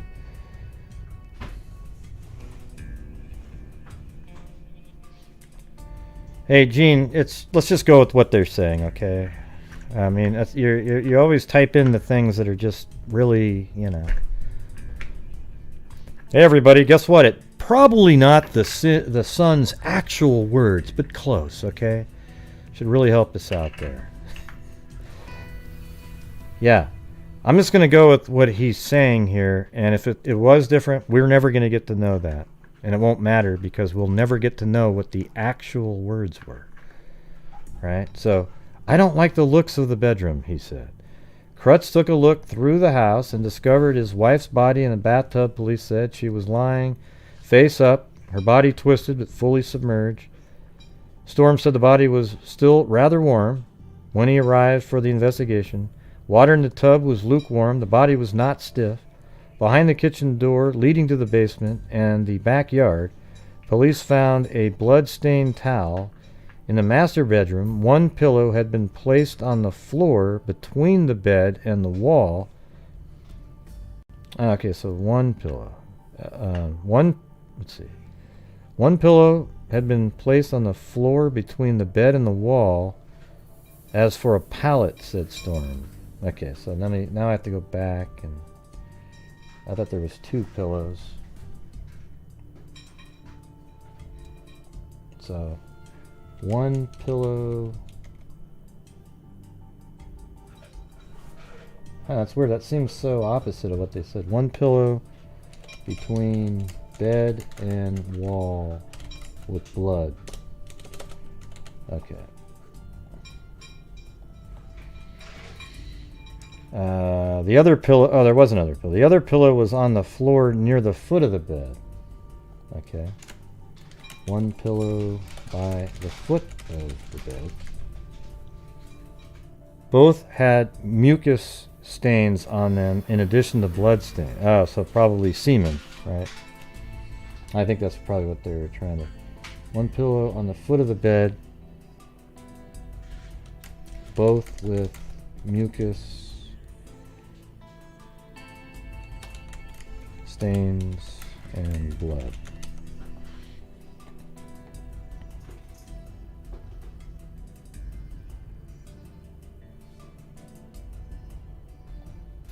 Come on, Gene, you're supposed to give me another comment like, well, we don't know for sure if that was semen. It could have been...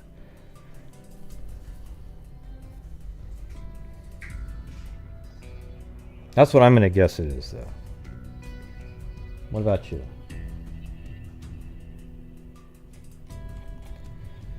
All right, the stains on them, addition to blood spots. And then it says, Miss Mary...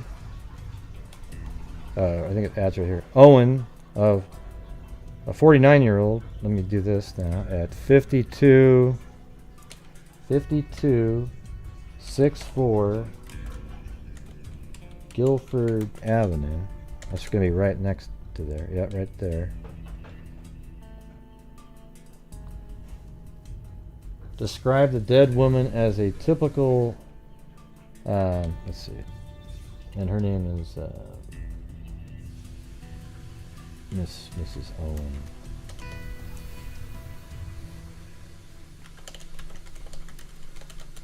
Okay.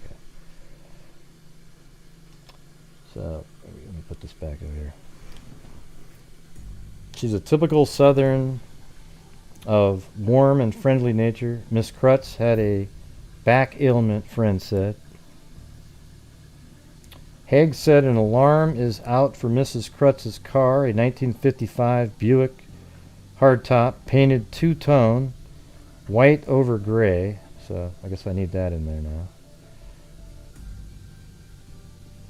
So he drove away in the 1955 Buick, which is hardtop, painted two-tone, white over gray.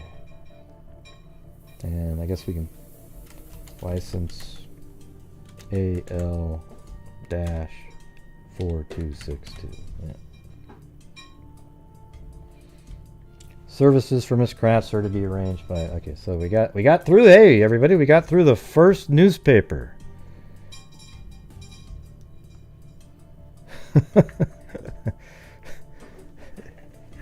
Come on, Gene. You're like, we're like Skipper and Gilligan, right? You can be Skipper if you want.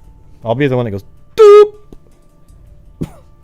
Or you can be Gilligan. Whichever one, okay? Gilligan, little buddy. Skipper. Right? So look at the, look at all of these separate facts in that one freaking article. Isn't that crazy? Husband Charles was home at 5 o'clock. One pillow between the bed and wall with blood in the bedroom. Also had mucus on it. One pillow by the foot of the bed. And again, both had mucus and blood on it. The woman's body was at one time placed on those pillows. That was what the evidence was, that mucus. I think that was semen. Wet pants found in son's bedroom. Bathroom was full to its overflow valve. The water was warm. The spigot was turned off. Purse containing money hanging on the dining room door. Two women witnesses saw the man run from the house and drive away in Miss Krutz's 1955 Buick hardtop, painted two-tone white over gray, license AL4262. Miss Krutz called Malvina at 12. Let's see, I don't think it was Miss Krutz. It was the other neighbor. I'll get that in a minute. She called Malvina and a man answered, and here's Malvina say, "Tell her not to pick me up today." And then the witness saw the person in the vehicle head north on Guilford and then turn west on 53rd, in my opinion. Yeah, either that or it went south and west on 52nd. Okay? But you wouldn't be able to see 52nd because the road jogs, and the witnesses wouldn't have been able to tell if they had turned east or west. So that's why I'm almost positive it's going to be 53rd. The witnesses went back to the back door, and it was ajar. The witnesses sat in the living room for 20 minutes, wrote a nasty note because she was supposed to be there for them, and then they left. Miss Krutz was dead the entire time that they were sitting there. Witnesses left a coat for... son. You know what's weird is the son was just there before the two neighbors. So let's see. So the son saw...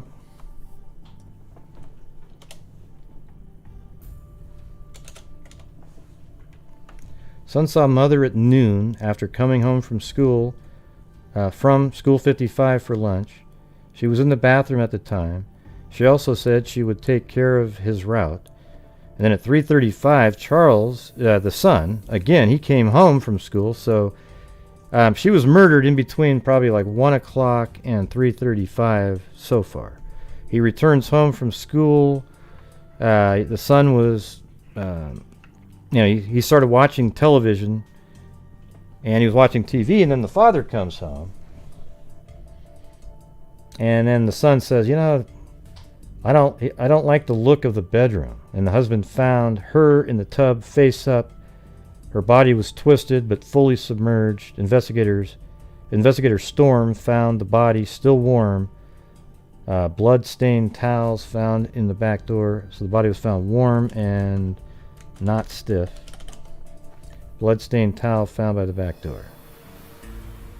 Let me get that one part with the neighbors again. I think it was Mary.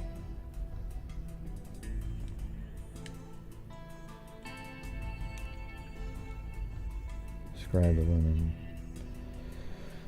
I can't remember which neighbor it was that. I think it's on the first page, right? I just want to get the right name on there. I know I'm doing this slower than normal because there's so much data. I could just tell that it's not one of those things we can just gonna all remember as we go through it. Miss Warning and Miss Kubert. Okay, so it was right there. Miss Krutz. Miss Warning said they had earlier plans to visit. Miss Krutz said Mrs. Krutz plans to visit Miss Krutz, and then she said she phoned Miss Krutz, so it was Mrs. Warning who called her. So Mrs. Warning called Malvina. Okay, there we go. All right, everybody, now we're on to Article 2. Bathtub slayer of housewife is being hunted. Police searched Thursday for the bathtub slayer of Mrs. Malvina Krutz, 41-year-old Indianapolis housewife. Her body was found submerged in the tub by her husband Charles Krutz, 41. Coroner Dr. Roy B. Storms said she definitely drowned, and she had a blow above the left eye. I don't think she fell into the tub. I think she was murdered. There needed to be ED, or it was a murder, excuse me. She had abrasions on her lip, a small cut. She either struck something or something struck her. I think somebody struck her. Police found 2 pillows with blood on them in the bedroom and a blood-stained towel behind the kitchen door. Also, the officers noted a pair of soggy, wet women's trousers in the bedroom of her son. So it could be that that's what he was talking about, the son, but maybe not. He might have seen his mom in the tub and he just sat there and watched TV, which is kind of strange, actually. They were torn, as was... 9 years old, you're old enough to realize something really bad's happened. And I don't know if you would just kind of go back and watch television. That's a little odd. If he'd seen her body. Now, if he'd seen just the wet pants in his room, he might have thought, wow, the room looks a little weird. 2 neighbor women said they saw a man run from the north side Krutz home and drive away in Miss Krutz's 1955 Buick car as they were about to pay her a call. The car is still missing. One of them, Miss Mildred Warning, said she phoned Miss Krutz at 12:45 p.m. and a man answered the phone. She said she heard Miss Krutz say, "Tell her not to pick me up today." The son, Charles Leland Krutz, 9, apparently was the last person known to have seen her mother just before leaving her for school. He said his mother was in the bathroom and told him to eat a sandwich prepared on the kitchen table when he came home for lunch. The boy said his mother added, "Don't worry about your paper route. I'll take care of it this afternoon." I think this is definitely going to be on the Nefarious. I'm working on another one right now, but this is going to be on that channel. Krutz said his son was watching television when he came home and told his father he thought Miss Krutz was out delivering his newspapers. And that's an indication right there that he didn't see his mom in the bathtub. Okay, don't you guys think now that we look at it, why would his son think why would he think his mom is out delivering the papers if he saw her floating in the bathtub, right? So it's more that he saw, because I think it would be really strange for a 9-year-old to go watching TV seeing your mom floating face up in a bathtub. Okay, I think it's more likely that he saw the wet pants in his own bedroom and said, "Oh, it was weird." Or he looked in the room, saw the pillows, and thought that looked strange. I don't think he ever saw her body.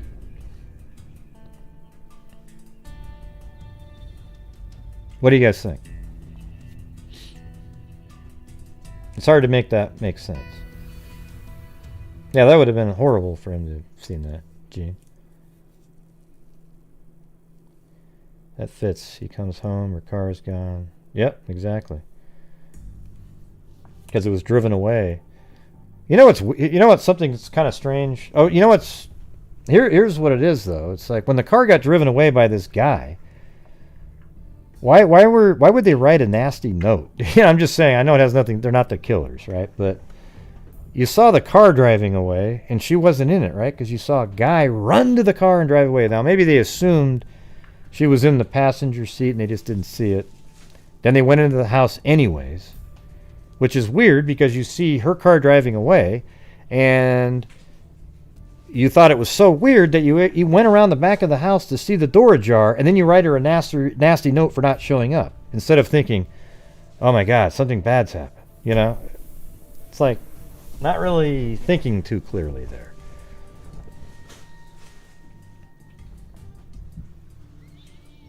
Krutz said he looked throughout the house. Let me get there. Krutz said his son was watching television when he came home and told his father he thought Mrs. Krutz was delivering his newspapers. "I don't like the looks of the bedroom," he said. Krutz said he looked throughout the house and found his wife's body in the tub, lying face up. The body was twisted but fully submerged.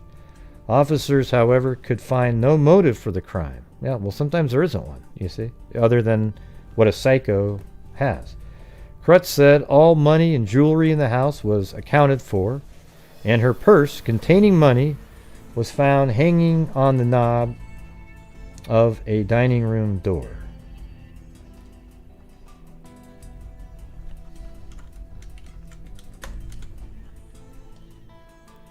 Dining room door, and all jewelry, and what was the other word?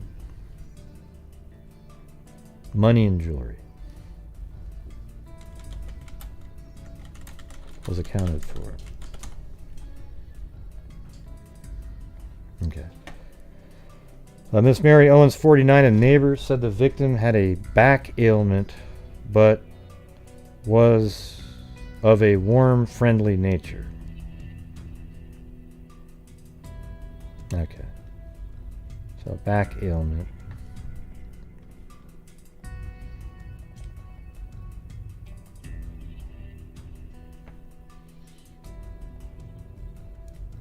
And it says, a missing automobile was sought today in a police investigation of the strange death of Miss Malvina Krutz, 41, whose body was found in a bathtub.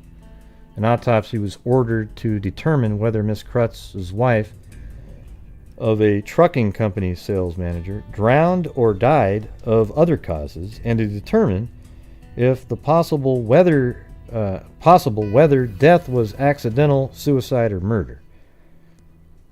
I don't know. I mean, isn't it kind of obvious given... I mean, this is one of those things where you go to the crime scene, you see 2 different pillows with blood on them, and then a towel with blood on it, and then a body, drowned in a tub. I think it sort of makes that... Well, it's possible, given the injuries that have been described, that's when the other information that... See, that's why medical examiners sometimes need the other information, because the other evidence could point to explaining something as a homicide instead of an accident based on all the other circumstantial information.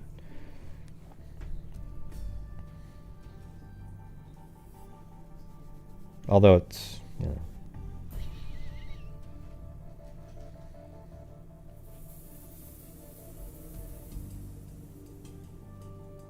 Yeah, I think that part when he said, I think when the son came home from lunch, I don't think the killer was there. Well, it's possible that the killer was there when the son came home. Definitely possible. And that she just said, hey, yeah, your sandwich is out there. And he didn't say anything, and the son ate, and then he left. Because most moms would come out of the room to see their kid at lunchtime, right? So he could have even been there at that point. And then at 12:35, the friend called, and then they went over there. So I'm going to say around 1-ish. They both got over to the house, maybe 1:15.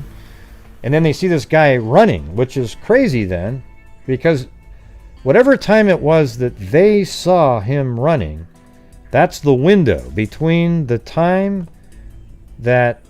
Because the son heard her voice. So between the time the son heard the voice and the time you see this guy running and getting into a car and driving away, that is the window. And I'm going to guess that that's going to be, like a 40-minute time frame. And he might have been there a lot earlier than that, right? He could have got there at 8 in the morning. Or, not 8, 10 in the morning or something. And had been there for a long time. And... this person just kept assaulting her over and over again. And she may have even known him. And that's why maybe at the end he killed her. But at the same time, he could just be an absolute, just a sociopathic serial killer type, that just found a woman at home alone and did what he felt like doing. Psycho. I don't think so. I don't think it was an affair. Because it didn't sound like the affair went wrong. It sounds like if it was an affair, then they were sitting there and twice, they used the pillows. I don't know. I just think that's a possibility. I just don't think it's that likely. I will say that, that's definitely possible. It crossed my mind for a moment, but it's like, I just went, yeah. But, like we say, things happen. Yeah, 1958.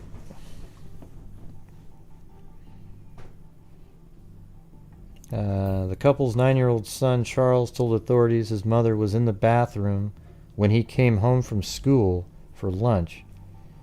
He said she called to him to eat a meal prepared and on the table and did not leave the bathroom while he was home. See, there you go. See, that's weird, right? I mean, it takes a while to eat a sandwich and have lunch and a drink. If you're just in the bathroom, you're going to come out. But she's like, yeah, I'm not going to be able to come out. Go, eat the sandwich. Now, what's interesting, though, is this. If the killer was there earlier, how in the hell did she make a sandwich to put on the table? Right? Like, did she say, hey, listen, my son's going to come home. Let me just make a sandwich. You can take me back here. And when he comes home, I mean, that might have been a conversation that they had. But think about the whole sandwich scenario here. Did you look that up in the encyclopedia, Gene? Who the hell knows? Hey, look at the... but just think about that for a minute, the whole sandwich aspect. I think the sandwich part, the sandwich story is an interesting aspect. Because, I mean, did she just make the sandwich maybe at 11:45? Right? And then the guy broke in the house right around that time, had her in the bedroom, and the sandwich was ready to go? Or did he let her make the sandwich? You know, that's a crazy part. If we are to believe that the guy is already in the bedroom with her, right? So that means she could have made it early knowing he's going to come home. And then that gives us a better time frame. Because here's what you know. It's not like this guy breaks in the house and she's going to be making a sandwich. Unless she asked to be able to do it to cover it up. No, Zozo, that didn't happen. Jesus. Oh, my God. Yeah, Jesus.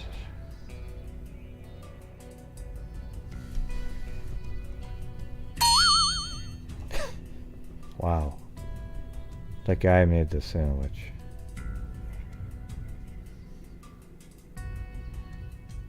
Yeah. So maybe he made the sandwich. But what I'm getting at with the sandwich is it gives you a better time frame. Nobody's going to make a sandwich an hour before and let it sit there, right? Because it was out on the counter, it sounds like. Yeah, see, it's right there. Eat a meal that was prepared on the table, right? So he's going to be home at noon. I would imagine maybe at 11:45 she makes the sandwich, puts it out there. So I think there's this short time frame where the son could have accidentally intercepted the guy.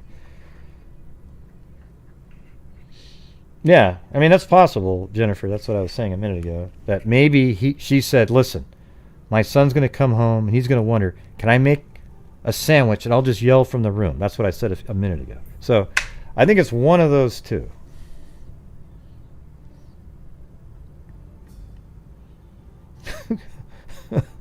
Who cares what was in the sandwich?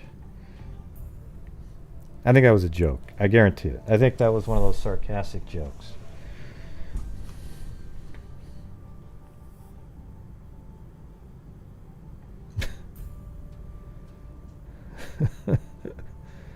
Yeah. Well, I think it had tuna fish and broccoli sprinkles. We're just not sure. I'll get back to you on that one. Okay, I'll tell you what. If it was a grilled cheese, you might be onto something.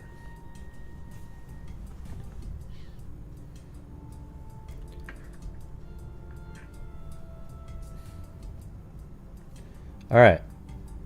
Now we're on to another article, but these are all from the same day, if you can believe it. This one has a lot of crap in it, and then it continues on another page. Although on this one, the second page, I couldn't find it. That's the sad part. But this first page had enough on it where it seemed interesting. I think. Yeah, right there. Yeah. So she did it. She was having... Now, the husband becomes a suspect in this, which is crazy, right? Because the son, he was there, right? But it could have been okay, so the father could have done something to her, but then who was the guy that ran to the car then? Yeah, it just, a lot of stuff, that doesn't point to the husband at all. Conflicting reports were being sifted this afternoon on the whereabouts of a car that may be a prime piece of evidence in the slaying of a 41-year-old housewife. The car, a 1955 white and gray Buick belonging to the murder victim, Malvina Krutz, and her husband, was found north of 49th on North Meridian this morning. Two domestic servants in the area said the car was parked there yesterday morning before Mrs. Okay, so now we've got another set of witnesses here.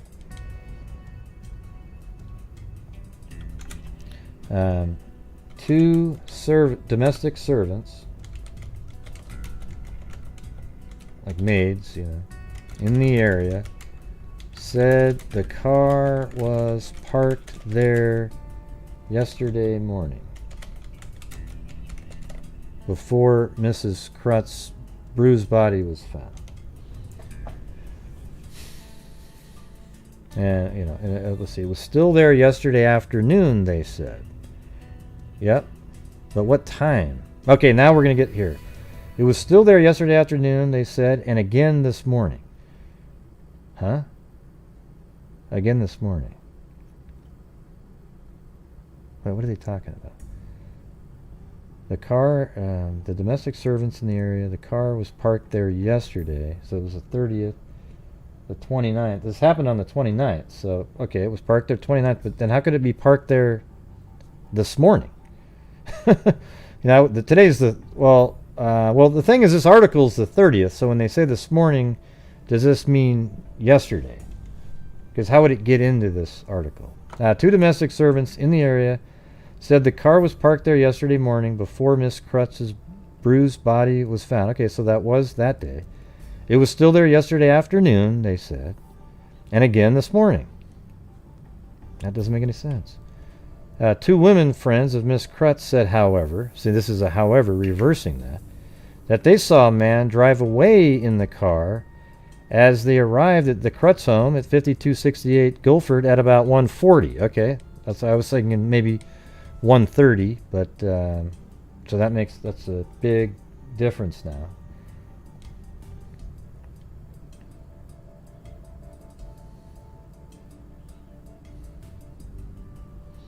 Okay, the son saw witnesses sat in the living room.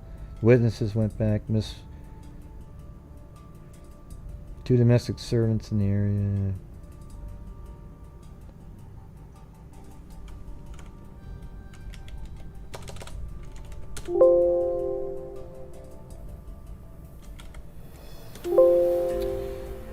Did I not put that in there? What is this? Sat in the living room. Okay, it's right there. Two women saw a man run from the house and drive away. And I'll put at. Actually, I'll put that at the beginning because that's more important. At 1:40 p.m. So these witnesses completely contradict the servants. Okay, that's why they put the word however in there.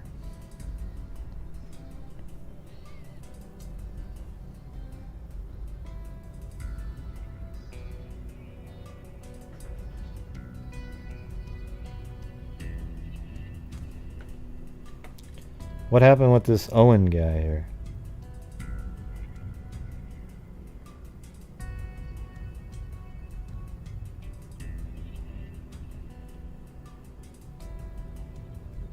Well, you weren't censored. You said, you know, you weren't censored. You just, what are you talking about, Owen? You corrected the name, and that was it. And then you said, I deserve to be censored. Ban me because autocorrect. What does that even mean, man? Your brain doesn't work correctly. Nobody did anything. You were still sitting there. You were just fine. All she said was, you know, it's sort of a joke on this channel, okay? Gary, Greg, but your last comment, unfortunately, means that you are permanently banned, okay? Thank you. What an idiot. Let's see. So at 1:40 p.m., there appeared to be no apparent explanation to the conflicting reports. The two domestic servants were positive the car they saw there was the same which police towed away this morning. Wait, what do you mean towed away? What? There appeared to be no apparent explanation to the conflicting reports. The two domestic servants were positive the car they saw there was the same which police towed away this morning. And there appeared no doubt that the car license AL4262 belonged to the Krutzes. Police said that the couple's son, Charles 9, told them the car was in the Krutz's garage when he came home from school. What the hell? Ah, man. So he saw the car in the garage. So what car was this guy driving away? Krutz told the news, meantime, that a divorce suit his wife had filed against him January 13th, which was, 2 weeks prior, had been dropped. He said they reconciled, which was partly confirmed by a statement of her lawyer in the action. Man, the second page doesn't exist. Now I wish I had that. Okay. Well, so what's weird is if the police are looking for a car and they towed it away, don't they know that they have the car? That's crazy.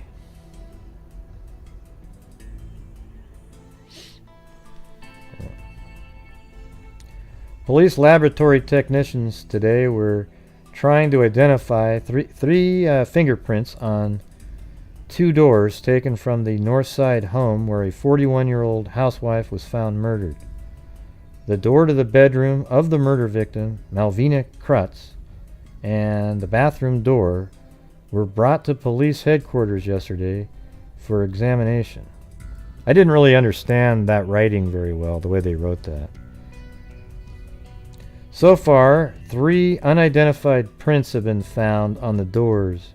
Detectives and technicians are checking everyone that was in the house at 5268 Guilford Wednesday evening after the woman's body was found. Police feel they will have an important clue if they cannot match these prints with the Krutz family or any of the persons in the house after the killing.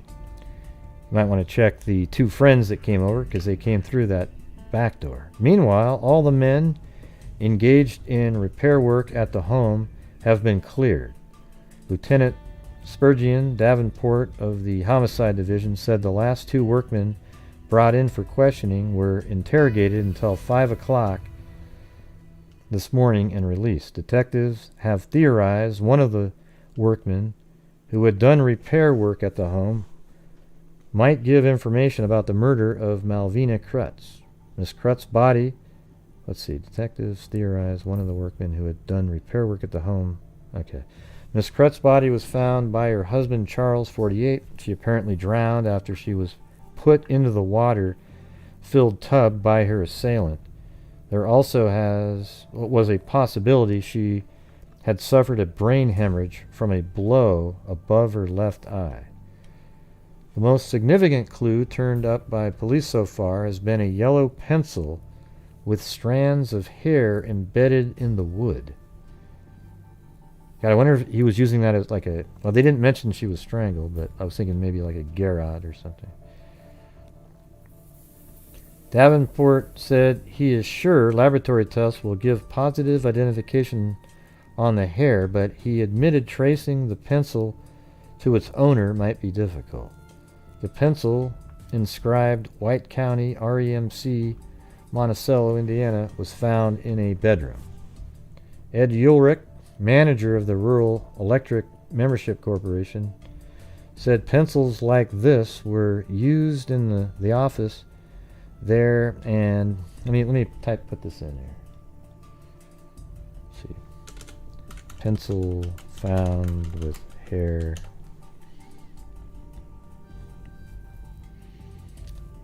Let's see. Police said Miss Krutz's forehead and scalp. Let's see. Said pencils like this were used in the office there and in branches and could have been picked up by any customer.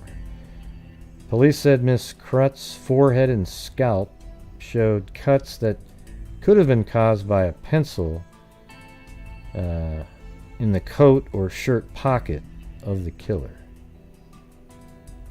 Huh.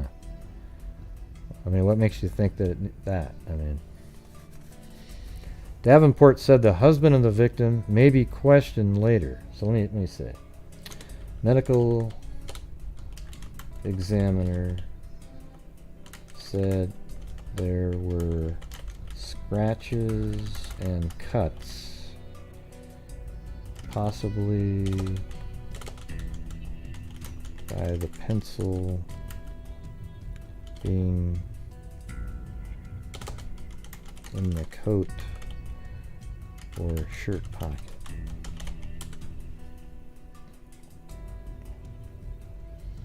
Davenport said the husband of the victim may be questioned later today. A hitchhiker picked up yesterday at Kitley and Washington as a suspect was questioned briefly. Let's see. Kitley and Washington. Shit.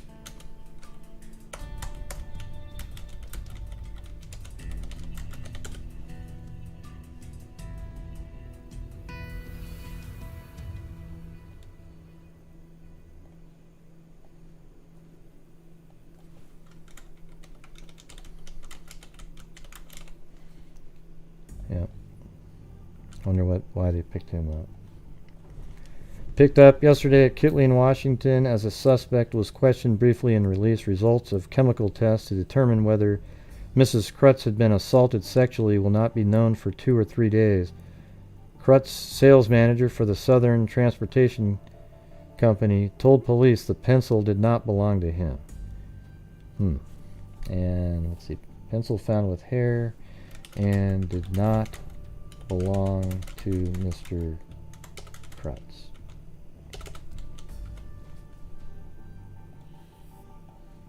It was disclosed yesterday Mrs. Krutz had filed a divorce suit in circuit court January 13th, but failed to appear at a hearing on a restraining order against her husband. See, you know, a restraining order, now you're talking about something else. You know, some violence going on.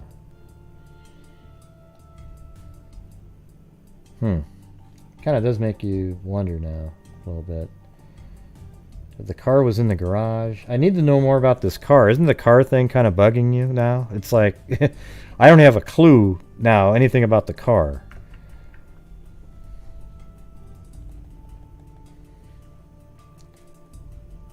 Okay, now this is a tipster in murder to meet police. Police today scheduled a rendezvous with a man who told them he had information concerning the bathtub murder of Malvina Krutz, 41 of 5268 Guilford. The man who said he knew something about the murder refused to come to police headquarters. Smiley made arrangements to meet the man elsewhere.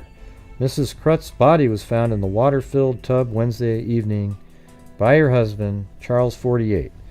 Police have questioned several persons, but have not held any of them. I mean, man, if they still have those pillowcases, there's DNA on those. The victim's husband was called to the headquarters this afternoon to answer some questions as police strove to unravel the mysterious crime. This was the first time police have talked to Krutz since the night of the murder, when they took statements from him and their 10-year-old son. Dr. Roy B. Storms, Marion County coroner, said chemical tests indicate Miss Krutz was not sexually assaulted before she was placed in the bathtub. Well, I don't know, man. She's being placed on the pillow. Thanks, Robin Frost. And she was in the water, so back then, 1958, just might have messed up with the ability that they had back then. I think the mucus that's on those pillows would be semen. I mean, I guess it could be something like if you were actually strangling somebody, other than that, I can't really figure out, like. Thanks, Robin Frost.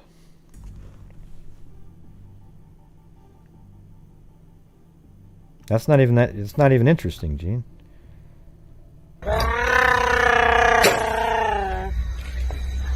Chewbacca? I'll be Chewbacca if you want me to. No pencils allowed. But I'm glad you're saying it's interesting. So, yeah, it is interesting. Hey, conspiracy theory. The two women, the people that are going to go meet her, were both having an affair with the husband, and then they went over there and they killed him. And then they invented the story, Gene, about the car driving away with a guy in it to throw them off. You know what? I'll give you a little bit more credit for it. Okay, Gene? All right, I'll give you a little extra credit for that one.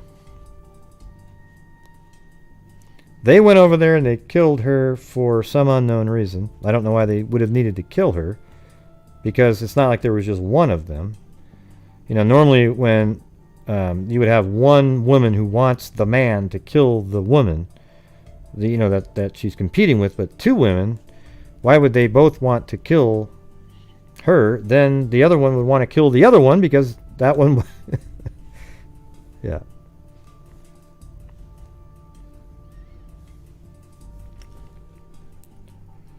You got to be more original than that one, Zozo. Would have been funny earlier, but...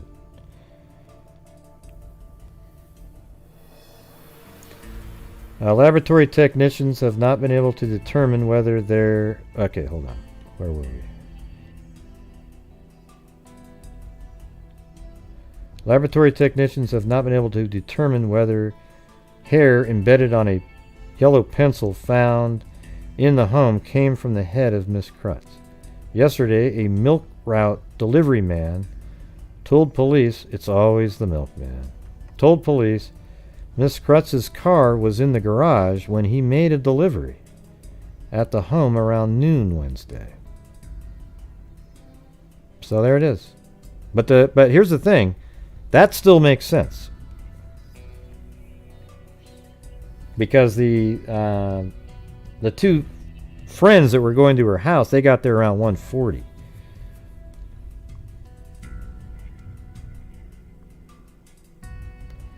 The car was found at 40... Well, it's interesting that he was there at noon now, right? Like, he got there at noon exactly when, he probably showed up. Because remember, the son got home at noon. So this guy, he got there at 11:55, let's say, right? And that's crazy. So the milkman didn't see anything? Because the mom would have made that sandwich probably at 11:45, I would imagine. Unless, 11:45, I would think. Unless, as I was saying earlier, that the guy actually let her make a sandwich because she said, hey, my son's going to be coming home at noon. Let me just make him a sandwich and I'll just tell him I'm in the bathroom. And he goes, okay, go ahead. Maybe. But this guy seems so freaking violent. It seems weird that he would allow something like that. The car was found at 49, and also, let's see. The car was found at 49. Oh, so it was found. Yesterday, milk route delivery man told police Miss Krutz's car was in the garage when he found a delivery at her home around noon Wednesday. The car was found at 49th and Meridian.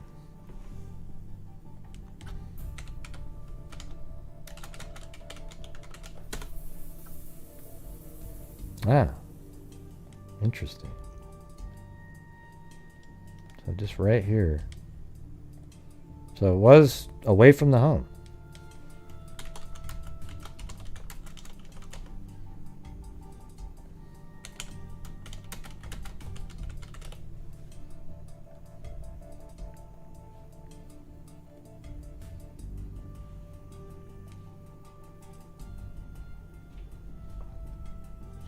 I know the car thing is confusing still. The rest of the story makes sense. The car thing is confusing.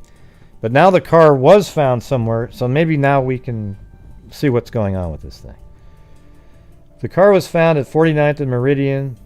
This bolstered the assumption that the killer escaped in the car.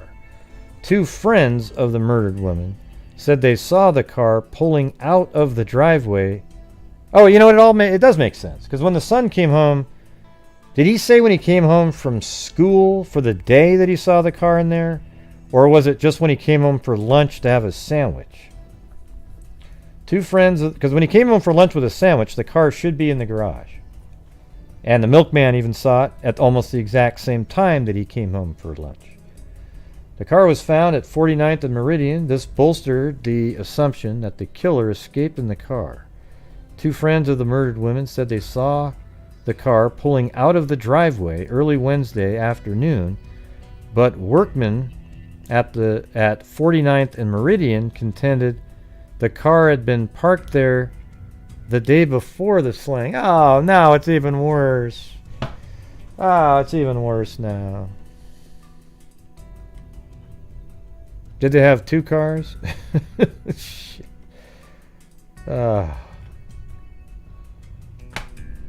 What do you mean it was there the day before?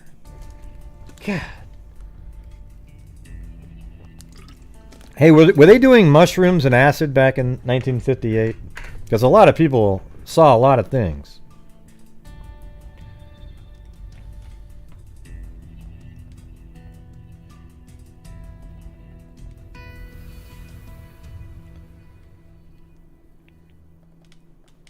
Okay.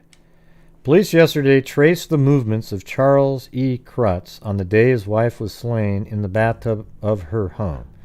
Krutz, 48 years old, was questioned for 3 hours and 10 minutes by homicide detectives in their search for clues. His son, Charles, 10, was questioned for several minutes afterwards. Sergeant Earl C. Booth and Detective Stanley P. McDonald said they were trying to clean up some contradictions. Really? I mean, I haven't noticed any yet.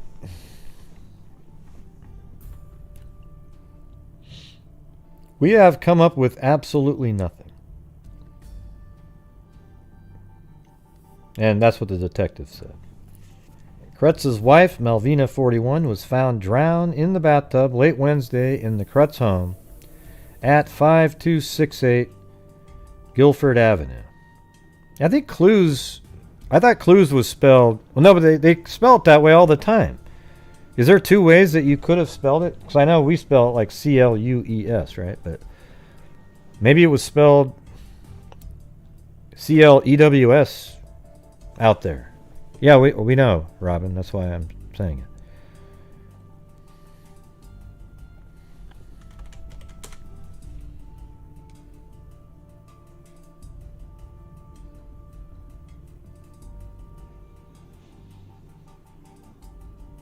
I mean, clue is a word, actually, but it's not that. It's a ball of yarn or thread. Part of a sail. A line made of twisted fibers. Yeah. Let me do this. I'll do a Google where you say, you act like you're dumb and you say, clues or clues? The American Heritage Dictionary of English Language says this use of clue is chiefly British, but the British dictionaries we checked describe the spelling as rare or archaic. Clue, as the Oxford English Dictionary puts it, has now become the prevailing form. Okay, there we go, everybody. It used to be actually used, okay? There we go. Man, we learned so much on this channel, right?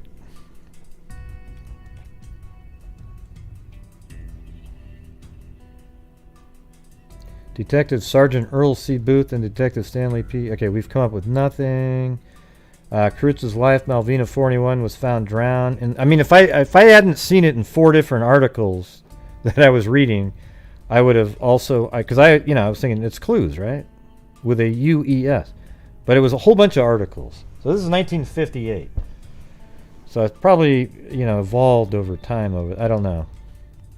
It's also, it's Indiana. I don't know if they said it differently there or spelled it differently, I mean. Krutz was questioned at police headquarters. Detectives checked out a mystery call from a man who said he knew something about the murder. The anonymous caller refused to go to police headquarters. He did make an appointment with detectives at a place undisclosed. Booth later said he didn't tell us much we didn't already know. After questioning Krutz, Booth said the husband told of leaving his office shortly after noon and eating at Mike's bar. Okay, there we go. So this is right around the time. Everything's right around noon here. Mike's bar. So we don't need. Mike's bar won't be there. 802. If it is, I'll be shocked. Southwest Street. I think there'll be a building there, but it won't be called Mike's Bar. Since that was 1958. And the building's there. It looks like a building from about that time frame. Maybe. Mike's Bar. And that's at 802.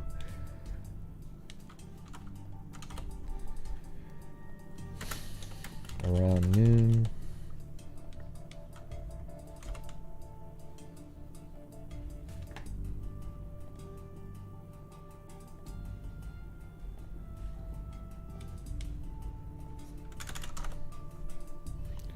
Husband.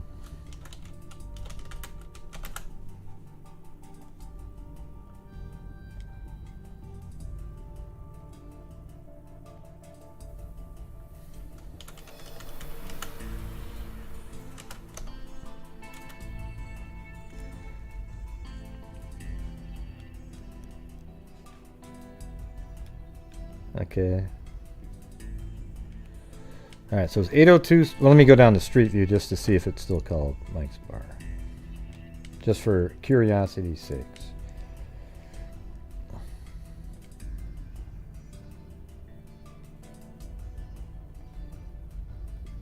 It's now called Stadium Tavern. But it's still a bar. It's just not Mike's Bar. Alright. Then he got a shoe shine, but couldn't remember where. At 1:55 p.m., he arrived at a rooming house in the 2700 block of East Michigan Street to visit a friend. Oh boy. What does that mean? They should have put quotes around friend, don't you think? 2700 East Michigan Street. Man, this is one of the more interesting cases we've talked about, just because there's so much freaking information, right? So let's see, Michigan Street. Okay, so there is a Michigan Street right over here. And so 2700. Okay, just right there. So some sort of, right in this area, we'll just say, let's see where 2800 is, because it's a 2700 block. Okay, so it was right over here. So it's somewhere along this block here. I'll just guess right there. You know, just.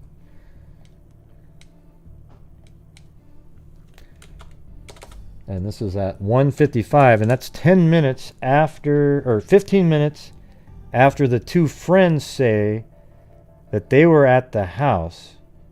But interestingly, they saw the car leaving at 1:40, which would be almost exactly the amount of time it would take to drive the car from the house to this place. Oh boy. 1:55 p.m. visits a friend. Man. Hey, thanks, Jamie. 2700 block. 2700 East Michigan Street.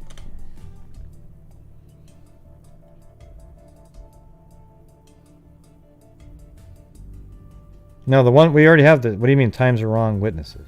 Now they said 1:40 is when they showed up. It works out perfectly. They see a car leaving the house at 1:40. 1:40, right? And let's see where that is. I wonder if you typed in how long it would take to drive from the Malvina residence. Here, let's do it. Here we go. No, I think they're correct. But the I think they said 1:40, and then it takes 1:55, he's visiting this friend. So let's just see what the hell's going on here.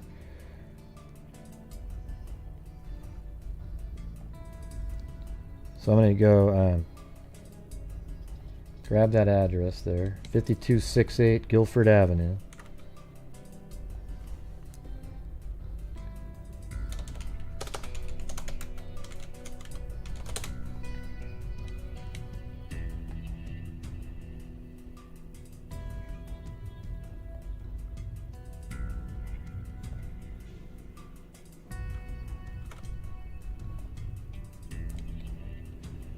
All right, and then it was the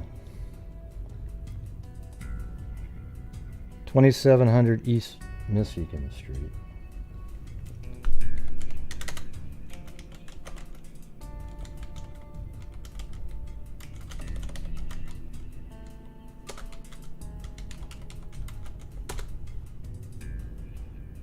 Ah, fuck.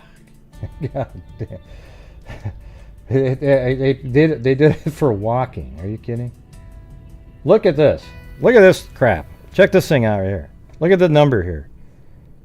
15 minutes. Sorry for cussing. I got frustrated. But look at this. See that right there? 15 minutes. Isn't that insane? That's exactly that is exactly the number. The car drives away from Malvina's home at 1:40, right? And then at 1:55, 15 minutes later, it's over here visiting, if it is him, let's say, it's right here visiting this person at 1:55. Don't you think that's crazy? I mean, that is so right on the money. If that would be if every one of the witnesses was right on time, exactly. You have a little wiggle room, because you can drive quicker than 55 miles an hour or whatever the speed is. But it's a 6.5 mile drive. That's amazing. Perfect timing. All right, I'm going to put that in to the notes here. 15-minute drive from home to... No, wait, that's Mike's bar. That's something different. Okay, so then this was 1:55, visits a friend on 2700 East Michigan. Then a 15-minute drive from home. 2 witnesses saw. So they must have 2 cars in, right? The family car, or let's see. So 2 witnesses saw Malvina's car leave the house at 1:40, driven by a man. Okay. So that's like literally exactly on the money time-wise.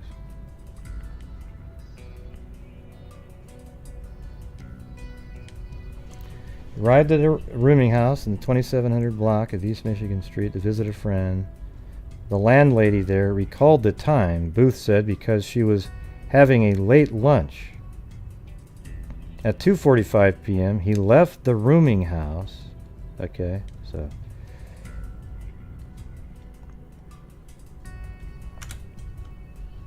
leaves friend 27 Michigan rooming house. Leaves rooming house at 2:45. He left the rooming house and at 3:20 p.m. was seen in the vicinity of 202. Man, they got witnesses all over the place. Was seen in the vicinity of 202 Southwest Street. Okay. So why would you be so specific? 202 Southwest Street. Okay. And so right in... Man, really? They didn't have surveillance back then. How would anybody have noticed him driving right there? That's just...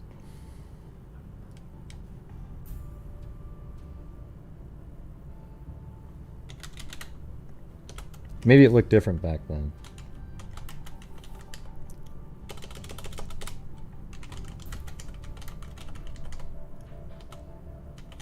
And that's at 3:20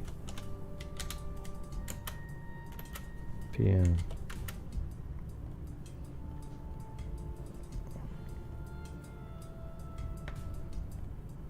Hope it's not too slow. I'm just trying to... I want to try to do this a different way. I knew that there was going to be so many details in this.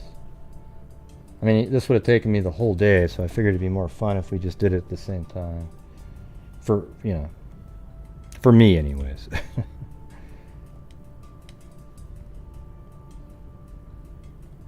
Okay.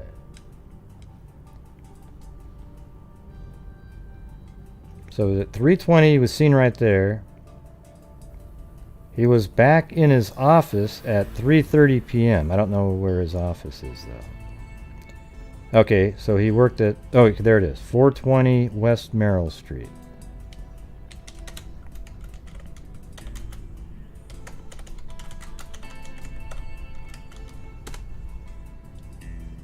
So I was just right there. So he's back in the office.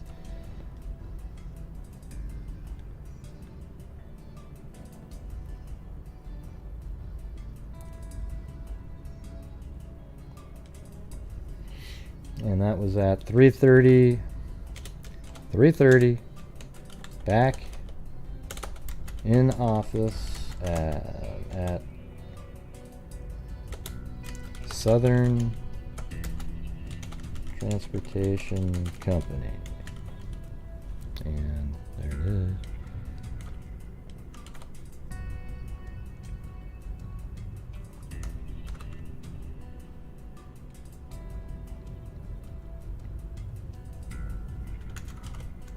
Yep, I'm just putting the notes other places. Okay, save that. Now this is so cool because to me, right now, I can totally see how the husband had something to do with this.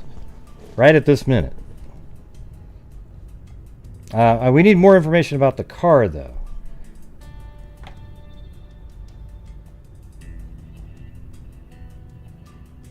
Because let me just say this really quick. So let's see, it was at 155 there, 145 here. And you know what? The father would easily have let her make a sandwich for their son that's coming home. Right? The father would easily have done that because he, you know, he's the kid's father.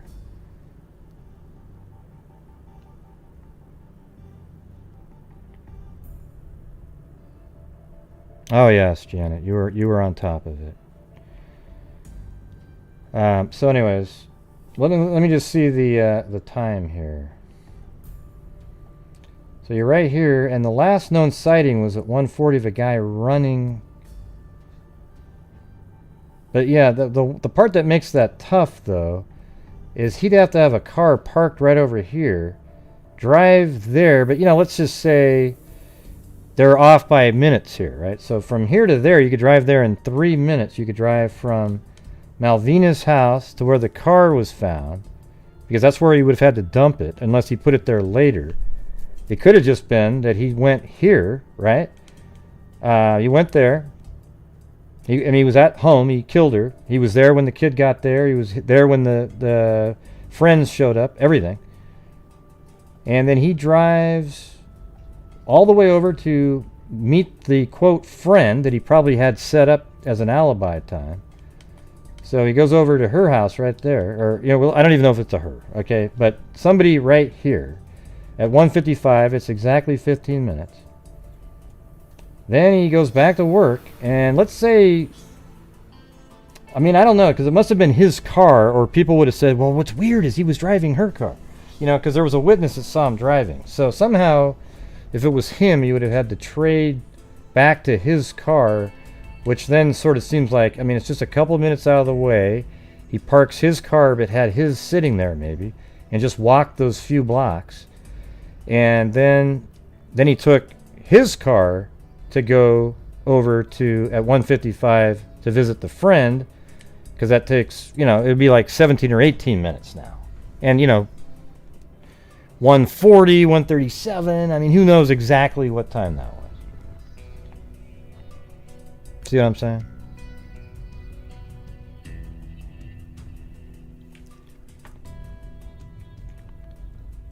Which part, Janet? You didn't even say what you... I mean, I've been saying tons of different things. Yeah, the husband seems like he was somebody. All right.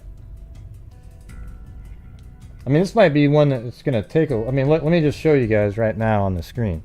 I'm on this one right here, and it goes like this. Okay. It isn't even close. This might be like a 2 or 3 day saga here. Okay. I think it might be kind of fun, though. Do a little longer, you know, try to get everything put into a story for us. And we'll all be part of making the Nefarious version, right? And it's going to be really cool here in a minute, because in about 3 files here, there's an actual diagram of the house.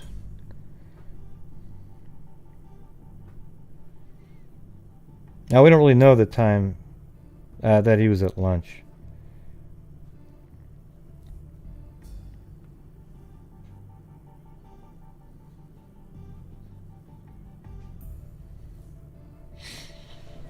Yeah, okay, so let me get back to... What was that question? At 1:55 p.m., he arrived at a rooming house at 2700 block. And, you know, and then he makes it back to work. And then it says he's a sales manager. Then there's the next page here, which with a shitload of... I mean, look at this. Now we've got, like, this timeline on this one. It's crazy. Let's see. Told police Krutz was in the office from 3:30 p.m. until 4. Krutz told police he discovered his wife's body at 5. It definitely wouldn't take that long to get home upon his return from work. So a little time after 4, do they have the exact time? Other Wednesday time elements which play important role in this case are: at 8 a.m. Charles Krutz left for... Let me rename this timeline here. Good one. I'm going to shut it down really quick so I can name it. Some of the best reporting I've ever seen.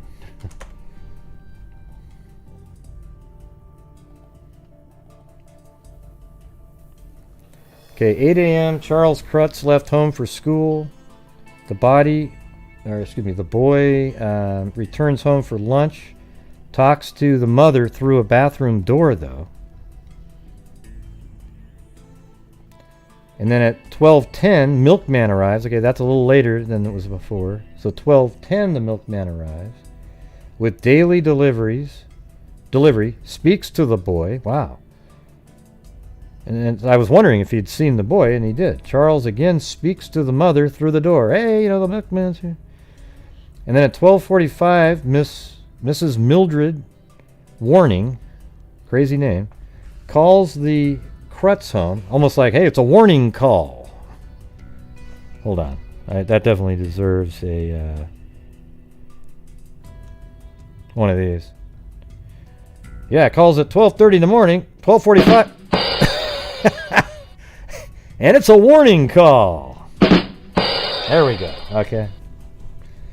Okay, so 12:45 p.m., Miss Mildred Warning calls the Krutz home. A man answers. Mrs. Krutz's voice is heard in the background. Appointment made for visit. Wait, what? Miss Mildred Warning calls the Krutz home. A man answers. Miss Krutz's voice is heard in the background. Appointment made for visit. Now we know what she said in the background. She said, "Tell him I can't go today." Then at 1:30 p.m. was the time the meeting was to take place. Okay, that's when the two women were supposed to meet Malvina at her home. Okay, then at 1:40, Mrs. Warning and Mrs. Florence Kubert arrived 10 minutes late for that appointment. See Mrs. Krutz's car leave the driveway, and then they enter the house. So they see Mrs. Krutz's car leaving the driveway. Then at 2 p.m., Miss Warning and Miss Kubert write a note and leave because Mrs. Krutz does not appear. And it's a nasty note, you know, like, hey, how dare you? We took our time to go. Then at 3:35, Mrs. Krutz's son returns home from afternoon classes. Then at 5 o'clock, Mr. Krutz arrives home from work, speaks to his son, discovers wife's body, and calls police. At police headquarters yesterday afternoon, the Krutz boy wandered aimlessly about the homicide bureau for a time, then bought a soft drink with a coin given to him by Mrs. Florence E. Dottie, a policewoman. But he gave the drink to Miss Dottie, saying, I don't think I care for any. Would you do me a favor? Would you turn on the TV set for me? I mean, that's some detail right here, right? It was a few minutes before 3 p.m. The boy watched a program describing Friday's rocket launching for a few minutes, then focused his attention elsewhere. As he started to leave headquarters, Krutz doubled back in his tracks in an effort to elude cameramen. I protest this, he declared when he saw photographers. So they must have, I mean, what are you protesting? They must have accused you or something. He started out the front exit, reversed himself to head for the back door, then swung back to the front exit. So he seemed like he was a little bit frantic, trying to get the hell out of there. Hey, you're gonna take off right now, Jamie, during this incredible moment? How dare you? Ah.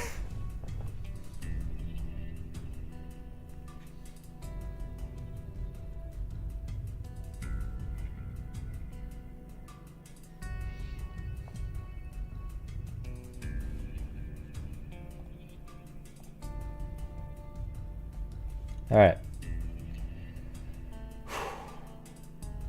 That's interesting information because it sounds like he was pretty frantic, the father. Like he just wanted to get the hell out of there. Like I totally see there's a window there for the husband.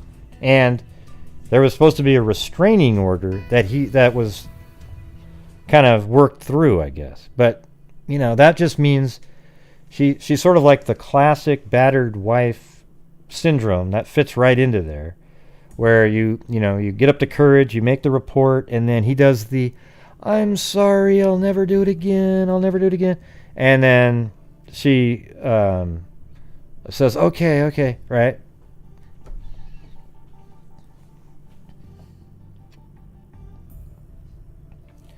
Laboratory technicians said they have not finished examination of a yellow pencil in which strands of hair from a female head are embedded. I wonder how they knew that. Maybe because it was long, I would imagine. Maybe, I don't know. The pencil this is 1958. I don't know if they had genetic testing. Is there some kind of unique look to a woman's hair other than if it's longer or something? Laboratory technicians said they have not finished examination of a yellow pencil in which strands of hair from a female head are embedded. The pencil was found in a bedroom of the Krutz home. Scalp wounds found on Mrs. Krutz's body could have been made by the pencil during a scuffle, detectives said. Hair from Miss Krutz's scalp is being compared. You know what I wonder? If the pillow was used twice to try to suffocate her, and that's not semen, it's spit and face mucus, and maybe she was even smothered to death. And she wasn't really placed on those pillows. She was smothered to death, or at least to unconsciousness, then placed in the bathtub and she drowned in the bathtub. And maybe was even held in the bathtub. What do you think about that?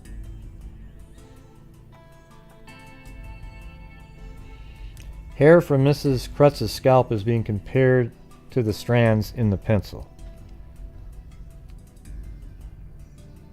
No, that's not what they were saying, Zozo. They said blood and mucus. That's not wetting yourself.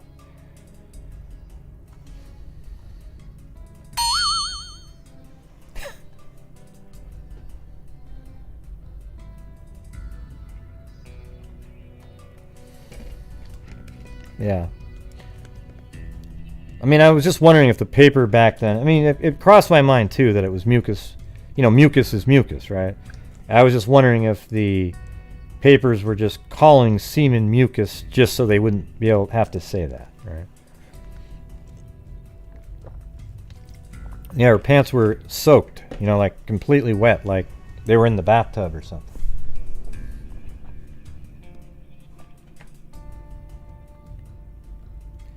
Okay, so there's that one, and then we're gonna go to this one. This is short. Accident possible. Police said today that there is a possibility that the death of Miss Malvina Krutz, 41, was accidental. Her body was found in the bathtub of her home Wednesday. A friend of the victim said she suffered a dislocated disc in her back, which at times made her helpless. The friend added that Miss Krutz, it says Kurtz here, once had an attack in the living room, meaning a back attack, and just fell right back flat. I've had that before. Okay. And then here we go. Hunt person who drove car away from murder scene. Indianapolis police concentrated Tuesday on solving the related mystery of who drove Mrs. Malvina Krutz's car from her home and parked it 11 blocks away in hopes that person also holds the key to solution of her murder. I think they probably meant resolution of her murder. I don't know. At least 2 reliable witnesses saw the car being driven away from the murder. Those are the 2 friends. By a man, but the 2 personal friends of Miss Krutz said they did not see the driver clearly enough to identify him. You know, this is a little bit, it's a little bit like the Cheryl Coker, you know. Police conceded the person, and I did see that comment, Zozo, earlier. Police conceded the person who knocked the 41-year-old housewife unconscious. There you go. And then drowned her. Right, so they say she was knocked unconscious. And I wonder if he, tried to suffocate and then thought... I mean, that might be what the pillows were originally for. I don't know. One of them's on the side of the bed, between the bed and the... And it's almost like she got up and kept fighting, and then he got her down again at the foot of the bed and used a different pillow at that point. Then drowned her. Could have been a burglar surprised in the act of searching the unlocked home. Detectives disclosed that 2 shag rugs found. Okay, I gotta add that. 2 shag rugs found beneath the woman's body in the tub came from the son. Oh boy. The son's bedroom. God, what does that mean? Shit. Like they're underneath her. So the person used maybe the rugs to carry her to the bathtub and put her in it. And remember, that's where her pants were. Man, this is some crazy shit, man. This is one of those ones you could do like an insane story on this one if you get the right people to give you the information. Maybe you guys can help me get the actual documents on this one. That's what I said, yeah. That's where those wet pants were at the same time. Also, the son, 9-year-old Charles Krutz, told police that he had found his model airplanes knocked over. It's almost like there was a really big struggle going on upstairs, you know, in the house at one point. Yeah, right there it says, indicating some sort of a struggle may have taken place in his bedroom prior to the slaying. It sounds like that's actually where she ended up being killed, actually. Because, well, I mean, I guess the killer could go back and get the rugs out of the kid's boyfriend and put it in, but why were her pants in there? And also, why were the pants completely wet, you know? It's weird. Alright, so let's put this stuff in here. Police said he had found his model, Charles' son, found model airplanes knocked over, indicating some sort of... Well, I don't need to put that in there. That's obvious. Knocked over. May have taken place in the bedroom prior to the slaying. In the bathroom itself, a towel hanger had been broken off the wall. Jesus.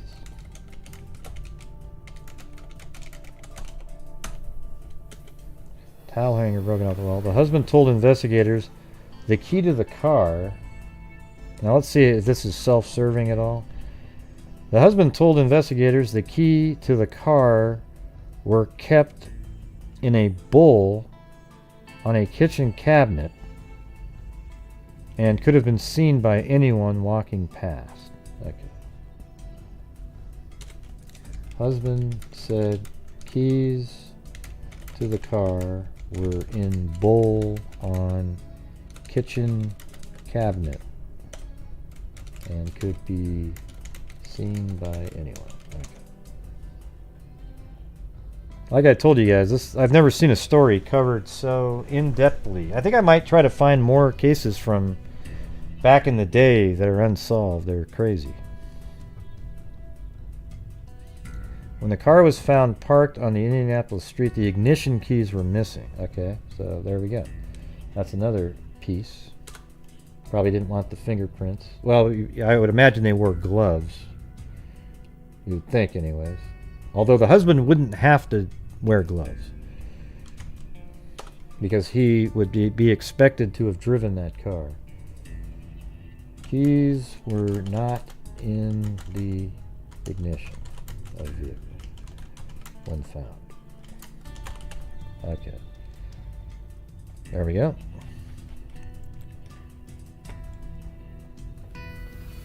Alright, another one bites the dust. And guess what? We're on to the diagram. You. Alright. So apparently this is what it looked like inside there. Okay, the keys were on it. Look at, they put all this in there. The back door, that's almost exactly how I was picturing it. That's where that one towel was found. This is the master bedroom. I wish they... Oh, wait, so... Okay, so those pillows were actually in the boys' bedroom. They were never even in the master bedroom. Okay, man, they really should have said that early on. Alright, these pillows were... I thought they said, though, that there was one between the bed and the wall, which I think would have been back here, not... Unless they're referring to this one. Rumpled cover of bed.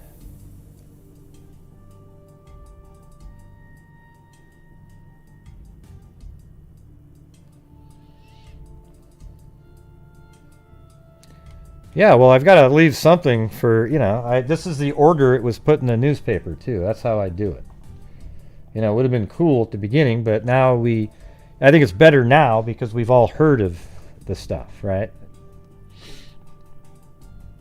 So here's the bathroom. She was obviously found in this bathtub right here. They're saying one pillow was right there. and another pillow was here, both with mucus and blood on it. He probably hit her in the head to try to knock her out, didn't knock her out. Then he probably tried to smother her twice, and it just wasn't working. She kept squirming and struggling and squirming. And then he finally probably got enough pressure on her that one time she passed out.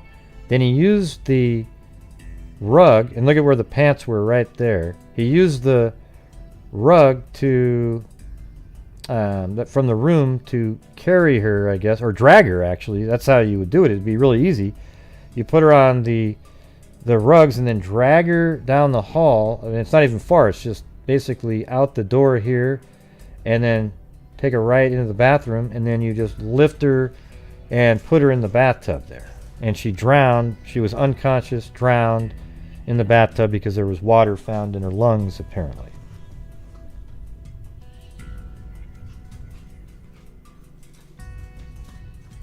You know, it's also weird too because you know, he came in. Let's see. So this is where the dining room is. This is where the meal was left for him to eat. In here, let's see.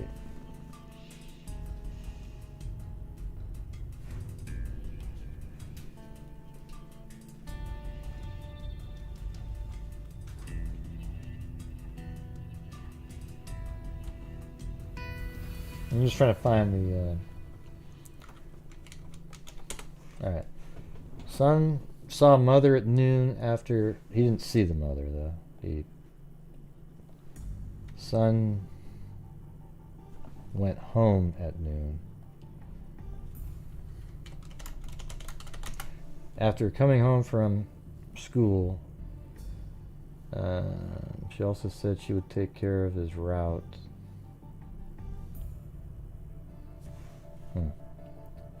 I didn't put the meal on that. I think she said she put the food, maybe it was in the kitchen here. And she was in the bathroom at the time.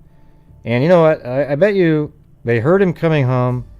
He forced her into the bathroom, because you can lock bathroom doors, not normally bedroom doors. Locks in there and has her say, "Oh yeah, go ahead and eat, yeah." And they just sitting there. And as soon as he leaves, he takes her into this bedroom. And all this stuff happens here. I'm not sure where this coat. Have we talked about a coat on a chair? No, that's the coat for that the neighbors gave to the son. And so they came in this back door here. Let's see what this looks like compared to the... let's try it. Hold on. Let's see if we can get lucky here.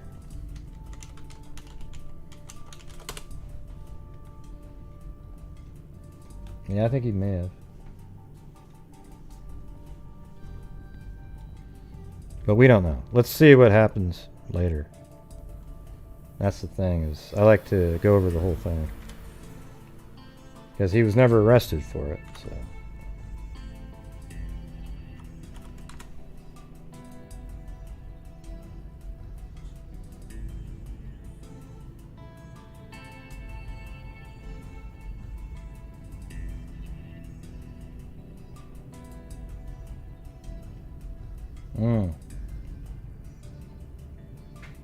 Home detail. Single family, was built in 1929. So that's still there.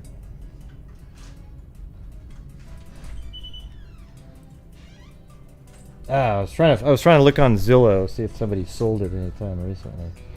Oh, they haven't, unfortunately. That would have been awesome. That would have been a perfect one for Zillow to have images.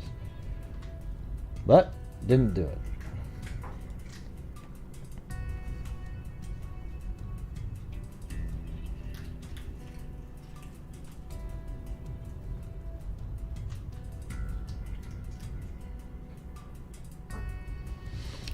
Yeah, I don't know. I don't know why. It's kind of interesting that the wet pants were in the room. And they keep calling them, what are Torador pants? Anybody know what those are? They keep saying that. It's almost like it's important. I can type it in. Toreador pants.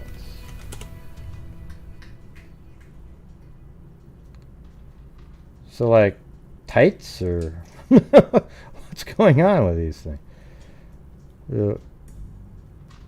Oh yeah, those are kind of like 19, something like these, maybe. So I know what these are. You definitely saw these going around in the 60s, you know, maybe late 50s. I don't know, like that. Yeah, kind of sweatpants, but they all seem to be sort of those up on the shins a little bit.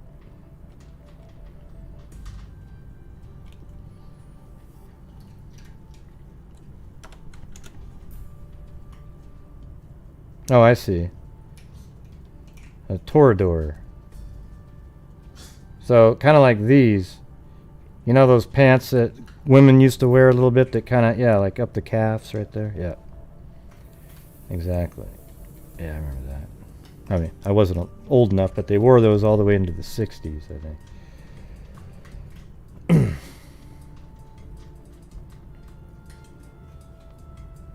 Yeah, so the bed was messed up. That's not a bad idea that you had up there, Zozo, that maybe you tried to drown her first. It seems like it'd be really difficult, though, in this isolated area, for her to all be drowning and then she escapes the bathroom, just the way it's set up. It'd be easy for that guy to have kept her in there. And then also, why did he then bring the mattresses? Well, she did escape. If you're right, like she escaped, and that's why the wet pants are in the room in this corner here. Because why would they be wet? I mean, it could also be he just put him in the room to make it look like maybe she drowned. Well, how about this? The clothes were on her, but the person had to take the clothes off of her to make it look like an accident. Like it was, you were about to take a bath and then you fall into the, and then you drown, okay? Because if you got your pants on, you didn't do it accidentally. Because you notice they were still claiming that maybe it was an accident. So it could be that the person actually drowned her while she's in the bathtub, then removed the clothing, or at least those pants. I don't know where her shirt is or anything like that. Was she still wearing a shirt? They didn't really describe that. No, the jacket here is a coat that the two friends that were going to come visit her left for the son. Right, and then the two shag rugs. Yeah, see that? There you go. That's kind of weird, right? Because then why would you need the two shag rugs in the tub if he took her there to drown her? Let's see. He kills her in the room, uses the rug to drag her body to the bathroom, then puts her in the tub. He doesn't kill her. I mean, he puts her unconscious in the room by pillow suffocation. Drags her to the bathroom using the rugs, lifts her into the tub, she drowns.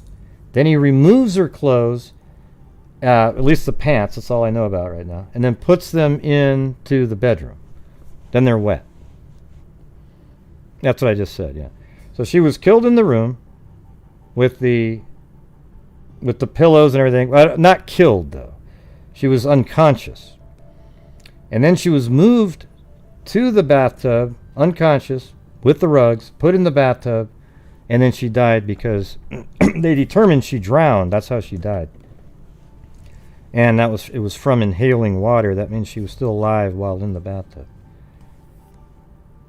I just explained it, Zozo. Were you not paying attention? Or yeah, so he put the pants in there just to make it look like, yeah, well, they wanted to make it look like it was an accident. But I guess what you're saying is, why would he put the pants in his room and not her bedroom, right?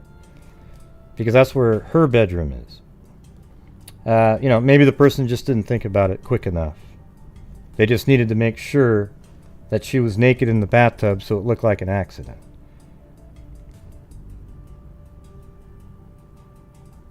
Yeah, I've said that 15 times that she drowned in the tub because she had water in her lungs. This is one of those shows you can't come in and out, Zozo. You got to be here. It's got a lot of stuff in it.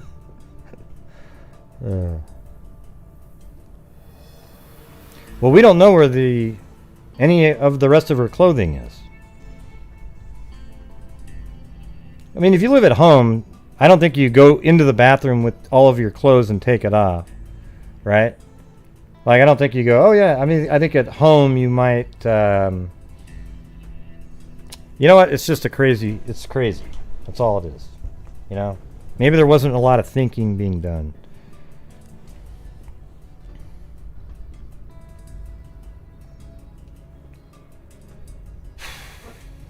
Alright, let's see, where was it? 335, 140, 350.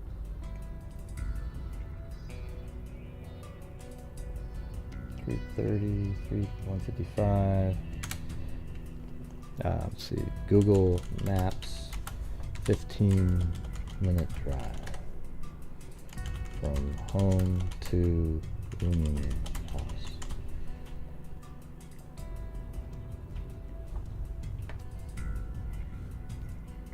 Yeah, lots of wondering. All right, so there is the image there, but now we've got an article that came from. I just took out that individual diagram from it, and so it's from a bigger article. So did that come from? So it was 205 concluded from page 1. Oh man, so I'm gonna have to go find this one now. Oops.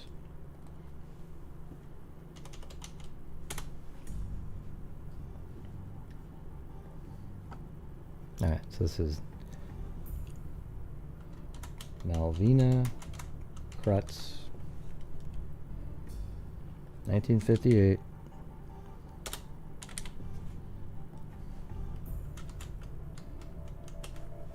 And actually, this is going to be February 5th.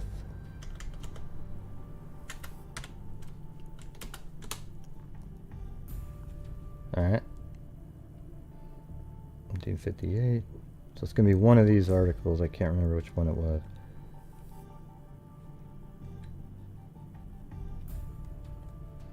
Oh wait, no, it's from the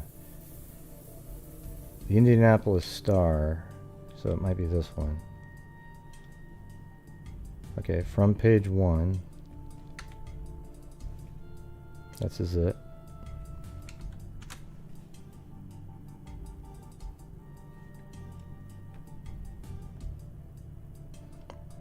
Yeah, he had to take a lie detector test. Oh wow, there's more maps. This is awesome. Hold on a second. I hadn't even seen this. Isn't this is like one of the best ones we've ever had. It's crazy. It's got everything. I'm gonna shut down this PDF right here, and then I'm gonna rename that A or B now because that's where it came from. B. Oh yeah.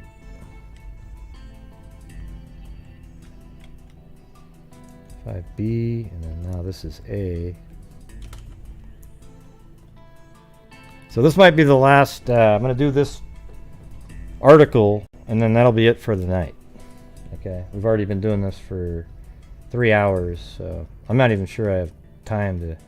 Maybe I should just keep this for tomorrow. It's been 3 hours. Yeah, I think I might. We'll just keep on going. I'm going to go through this whole damn thing. And then at the end, we're going to put it all together, and we're going to...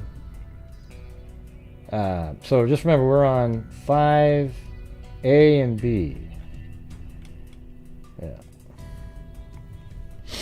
Now we'll just put it all together, and we'll turn it into... And we'll come up with our theory, and then, well, you know what I'll do? I'll even call over there. And I'll see, do you guys still have any of the samples... you still have the pillowcases. Do you have any of that stuff? And man, what a great thing for genealogy that would be. That'd be getting up in the record books at that point.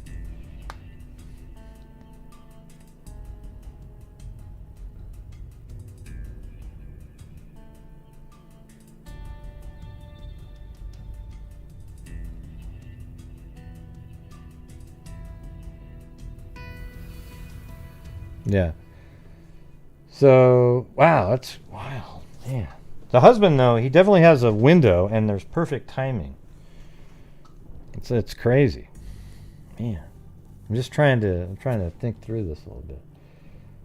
It's going to be one of those ones when you're sitting in bed, you're going to go, oh, wait, oh, shit. It was. So here's what I would say. I believe the two women and their time frame, because it seems to kind of match. It matches the fact that the car was found, but then another contradictory thing was, oh, well, I saw the car there the next day, or whatever it was, at that intersection. Yeah, maybe, shall we? Who knows?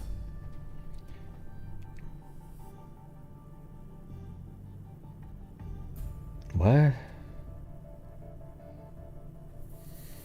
No, the son would be... Yeah, he'd be old. It's 1958. So he was born in 48. So that would be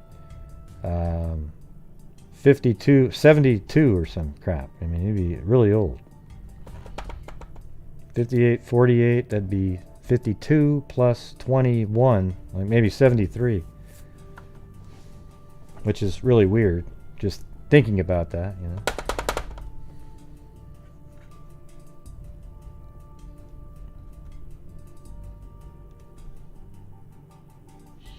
All right, well, tomorrow we're going to do part 2. and what's cool is all we are is right here, right there. We're going to be on, well, what happened to A? There it is right there. Okay, so we're going to be on 5A and B on the 5th, but then look at all this stuff. It even goes, there's even some articles in 1979 with a recap, and 59 a recap, and all these different things. So it'll be fun, you guys. Tomorrow we'll just do the whole show on that, unless there's any updates on stuff like I did tonight.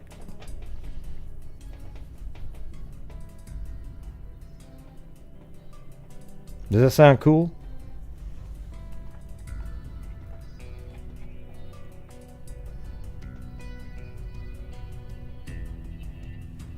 Yeah. I really thought you guys might like this one. So after I didn't even read I could just see all the stuff that was in them just by glancing and just going, wow, you don't get too many like this that are just that detailed. And I'm thinking, man, I might go back to that era, and I bet you there's more just like that are absolutely interesting and totally detailed, because back then police shared everything basically, and they're unsolved still. I think those would be awesome.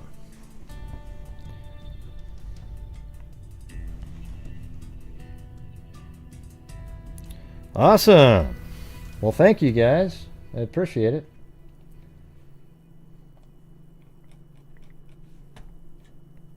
And don't forget, I'm going to be removing the lower tier at the end of the month. The lowest tier is going to be the $4.99, not the $1.99. So if you upgrade to the $4.99, you won't lose your progression.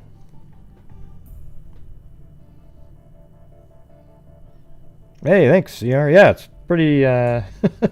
It's insane. What's interesting about it is, I'm reading your guys' comments, and we're trying to figure out what makes sense given the facts, although the facts have shifted a couple times. Ah, jeez. You did it to me again, Chewbacca? God, that was so quiet. Oh, man. Relatively new, but my favorite cold case thus far. Thumbs up. You guys did it to me again. What are you guys doing? That's my fault, too. I'm the one that made the damn thing.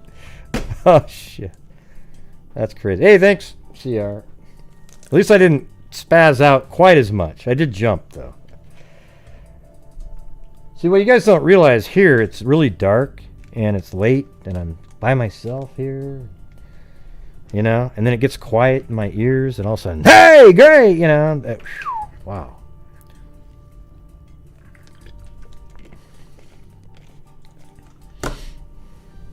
Yeah. But some of the information's shifted, but it makes more sense now. What was the one part about, it was at 12, yeah, let me put that in there real quick. It was at 12:10, right, where the, did I put the milkman in here? No. So I'll do the around lunch, right around in this time. Milkman shows up at 12:10 and Charles is home and talks to the milkman and tries talking to Mom again in the bathroom. Probably saying, hey Mom, the milk's here, you know. The milkman says he saw the car. Okay, then the milkman did say, milkman saw the car in the garage, apparently. Now let's see what that looks like, because we haven't really looked at that one yet. Let me try to, let me find that. That's where the car was found.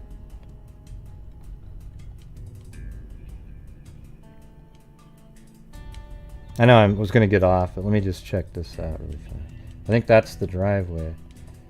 Ah, right there. Okay, so it's like a carport, apparently. You know, maybe back there, but there is a garage there. I don't know how you would see, but maybe that's kind of where they saw the car, maybe. You know, from the air, it's a detached garage, just like it said. So maybe this was open and you could see the car. I don't know.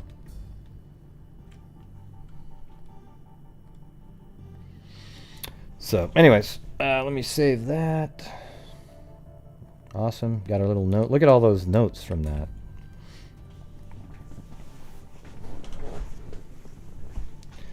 All right. Well, thank you too.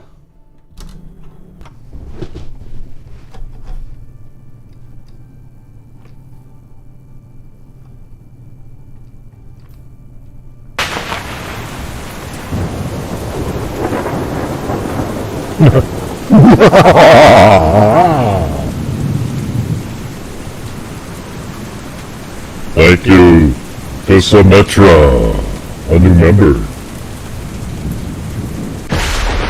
Barbara Smith, Layla my Layla. Brian Joe, Barbara Smith with a cat eye donation. Billy Boy Blue, he needed the money. Jessica Schubach, Ashley, Lee D. Linda Howe, as in Linda Moldenhau of the cattle mutilations. Justice for DJ. Chrissy, Lee D. Carolina T. Robin Frost. CR.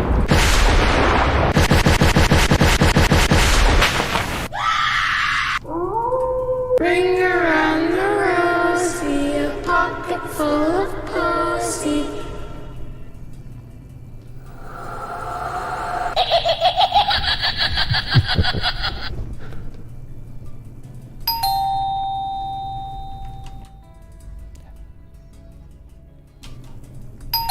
Hello?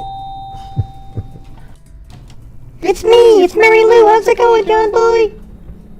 Well, why are you calling me on Zoom? The show's over. Well, I just want to see the word G. Man, what a bunch of rodeo clowns, huh? All right, everybody. We will see you guys tomorrow. And we'll go over part 2 of this. This might be like a 3-day. I don't know for sure. I don't know what's in the the other ones, but I know that all of them are kind of long. You know, that's the thing. So, and some of them you're repeating, but it's always good to repeat to keep reinforcing, and then over time the timeline gets more tightened up with the later articles and whatnot, and then boom. I want to see, you know, because obviously there hasn't been an arrest, so that means they weren't able to develop anything on the husband. The husband probably wouldn't be alive at this point, I would imagine. It's possible, though. He'd only be, if the kid was 70, he'd be like 93, 94, 95, you know, if he was young. But he wasn't. He was in his 40s, so forget it. Yeah, he was like 48, right? Something like that. All right, everybody, thank you very much. Make sure you wear your masks. Maintain your social distancing. I said that, Sarita. Maintain your social distancing. And wash your hands whenever possible. But just make sure that you wear that mask. Yeah, like Sarita said. Don't wear 5 of them. But, yeah, you know, get a mask on. All right, everybody, thank you very much. And as I always say, everybody, until next time. Oh, you got, maybe I should do the fly. I can't do the flyby. I'm tired. I'll do one tomorrow. Flyby tomorrow night. All right, everybody, until next time, be safe out there. Yeah, I've been doing this true crime thing for quite a while now. And during this whole time, I have not seen one person. Hey, thanks, Janet. Crime dissector. The projector. I'm a certified human lie detector. Gonna get ya. Wanna stretch ya. If you try and play me like that old projector. Crime sector is my nectar. Wow, that was neat. You did that really quick. Lecture. Crime collector. Freak connector. And I'm always gonna be a freak protector. Fool deflector. Interceptor. Enemy than a spectre with a vector on his pector. With all respect, y'all. Just remember I've attempted to fucking check ya. I have no agenda. I'm a pretender. And I'll serve it to you straight without the blender. And in the end, I'm gonna send ya on a mission to reveal the true offender. Yeah, so I'll just get right back to work. All right, everybody? Talk to you.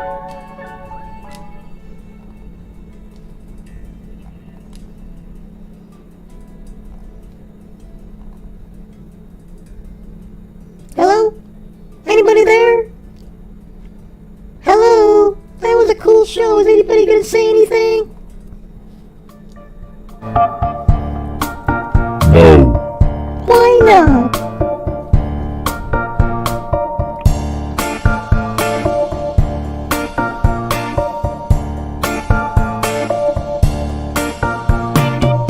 When I'm in the mood, I spend control on my food, but I don't eat it.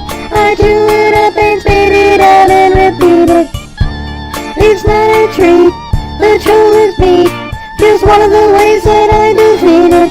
Fading like rain, while there's a tree on the move. This takes a second to remove. Cause every time I conclude, the troll is gonna lose. Nice try, lizard eye. I see you creeping on the sly. Why you think you so fly when you're just a white cry? That on me, you're gonna cry. Or the fly, the fly, the fly.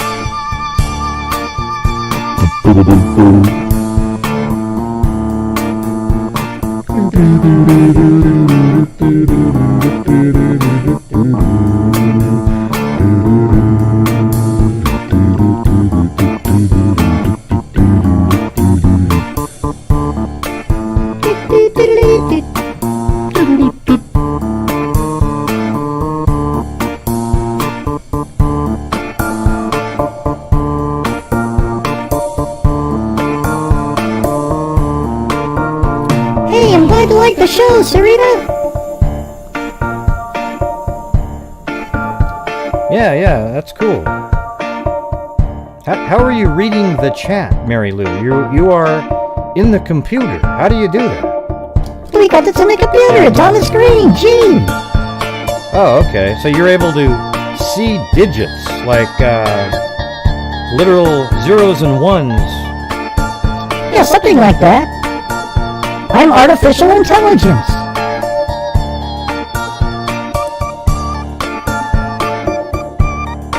That's weird.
Well, nobody's chatting, so I'm gonna say goodnight.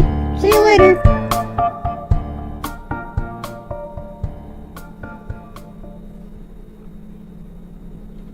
Yeah. Be safe out there.